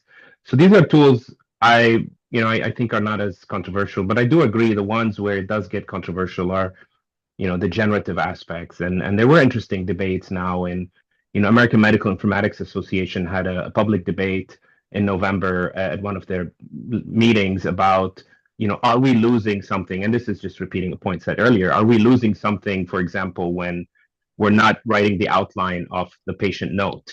You know, it's sort of like there's people saying, you know, I remember as a medical student, that was a very stressful time because you would see a patient and you had like 20 minutes to see the attending and present the case. So you had to go through your synthetic review of your medical knowledge and formulate a plan. And if we are asking the computer to generate the first draft of that, are we kind of being as lazy as one has said? So I agree there's a lot of reservation of deliberation needs to be done on that aspect of it. But I think outside of that, there's, you know, generative AI technologies have been amazing in terms of, you know, automating a lot of menial kind of just text processing, generating diagnostic codes so you can submit them to insurance, that kind of thing. So, you know, that I just wanted to put my 2 cents that I think now we're approaching a point where we have to use more precise terminologies for the kinds of tasks. Some of them are not as controversial as the others. Well, thank you, Is this Dr. Wahbi, Amazon? Pardon me? Is this Dr. Wahbi from Amazon? Yes, very new to Amazon. So yeah, I was at Northwestern until very recently. Yeah. Okay. Thank you very much. That's actually very much the point. As long as in that transition period, those jobs that we are replacing, we're ethically bound to those folks who are displaced by AI today to actually give them an alternative or help them become AI literate so that they continue to be part of the workforce. So we have a mission that has several, milestones in it. The early ones are transitional in nature. You have an AI coming in, folks going out. What do we do with those folks? That's an ethical responsibility that we as a collective owe to these people, because without them, we would not be where we are today. And gradually, if AI is taking over these, we have to make sure that the next generation is at least, not falling into the trap of going in those areas again. As long as you guys continue to do that summary, because if I go to a physician, I think, and I see them writing down the notes themselves, I know that in their mind, they're infusing their brain. They're basically training their brain on knowing what's going on with me, not simply entering single point data and letting AI sum that up. Because if you go over them one more time and read them properly, something may jump at you, and the physicians can correct me here if I'm wrong. From writing it down, from reading it one more time, rather than allowing AI to do that. That's a great point. And I would give you one data point. Dr. Rosenblum, who was arguing against that on that panel, the debate I mentioned, he said the things that make him enjoy his profession is advocating for the patients. And he saw the act of sitting down to write a care note for the patient is advocating for the patient, for his future self, and for other people who may take over the care. And he just said, I don't want to give that up. That gives me satisfaction for my job. And that is a very human function that machines, we should not give that over to machines. Thank you. I think, over time I've become less talkative, which is pretty surprising to Imad, I know. The reason is because I've become a little bit more realistic in terms that what drives actually the business and the field is the economic factors more than the ethical factors. So with that in mind, for example, in the US right now, there has been a very important move, a transformational move, where they are permitting for the first time ever doctors who were not trained at the US to actually come in directly without, exams, etc., and just start practicing as long as they practice under supervision. And the reason they're doing it is because there is a huge need for healthcare professionals, physicians, dentists, and nurses. And I believe the number of nurses needed was something like in the magnitude of 200,000 nurses in the coming 3 years. There is a very interesting hearing that was led by Bernie Sanders in the US Congress. Now, that said, because of this need, what's its name? بلشت انسى انا شو اسمها عماد الشركه اللي بتعمل الجي بي يوز تبعت الاي اي NVIDIA.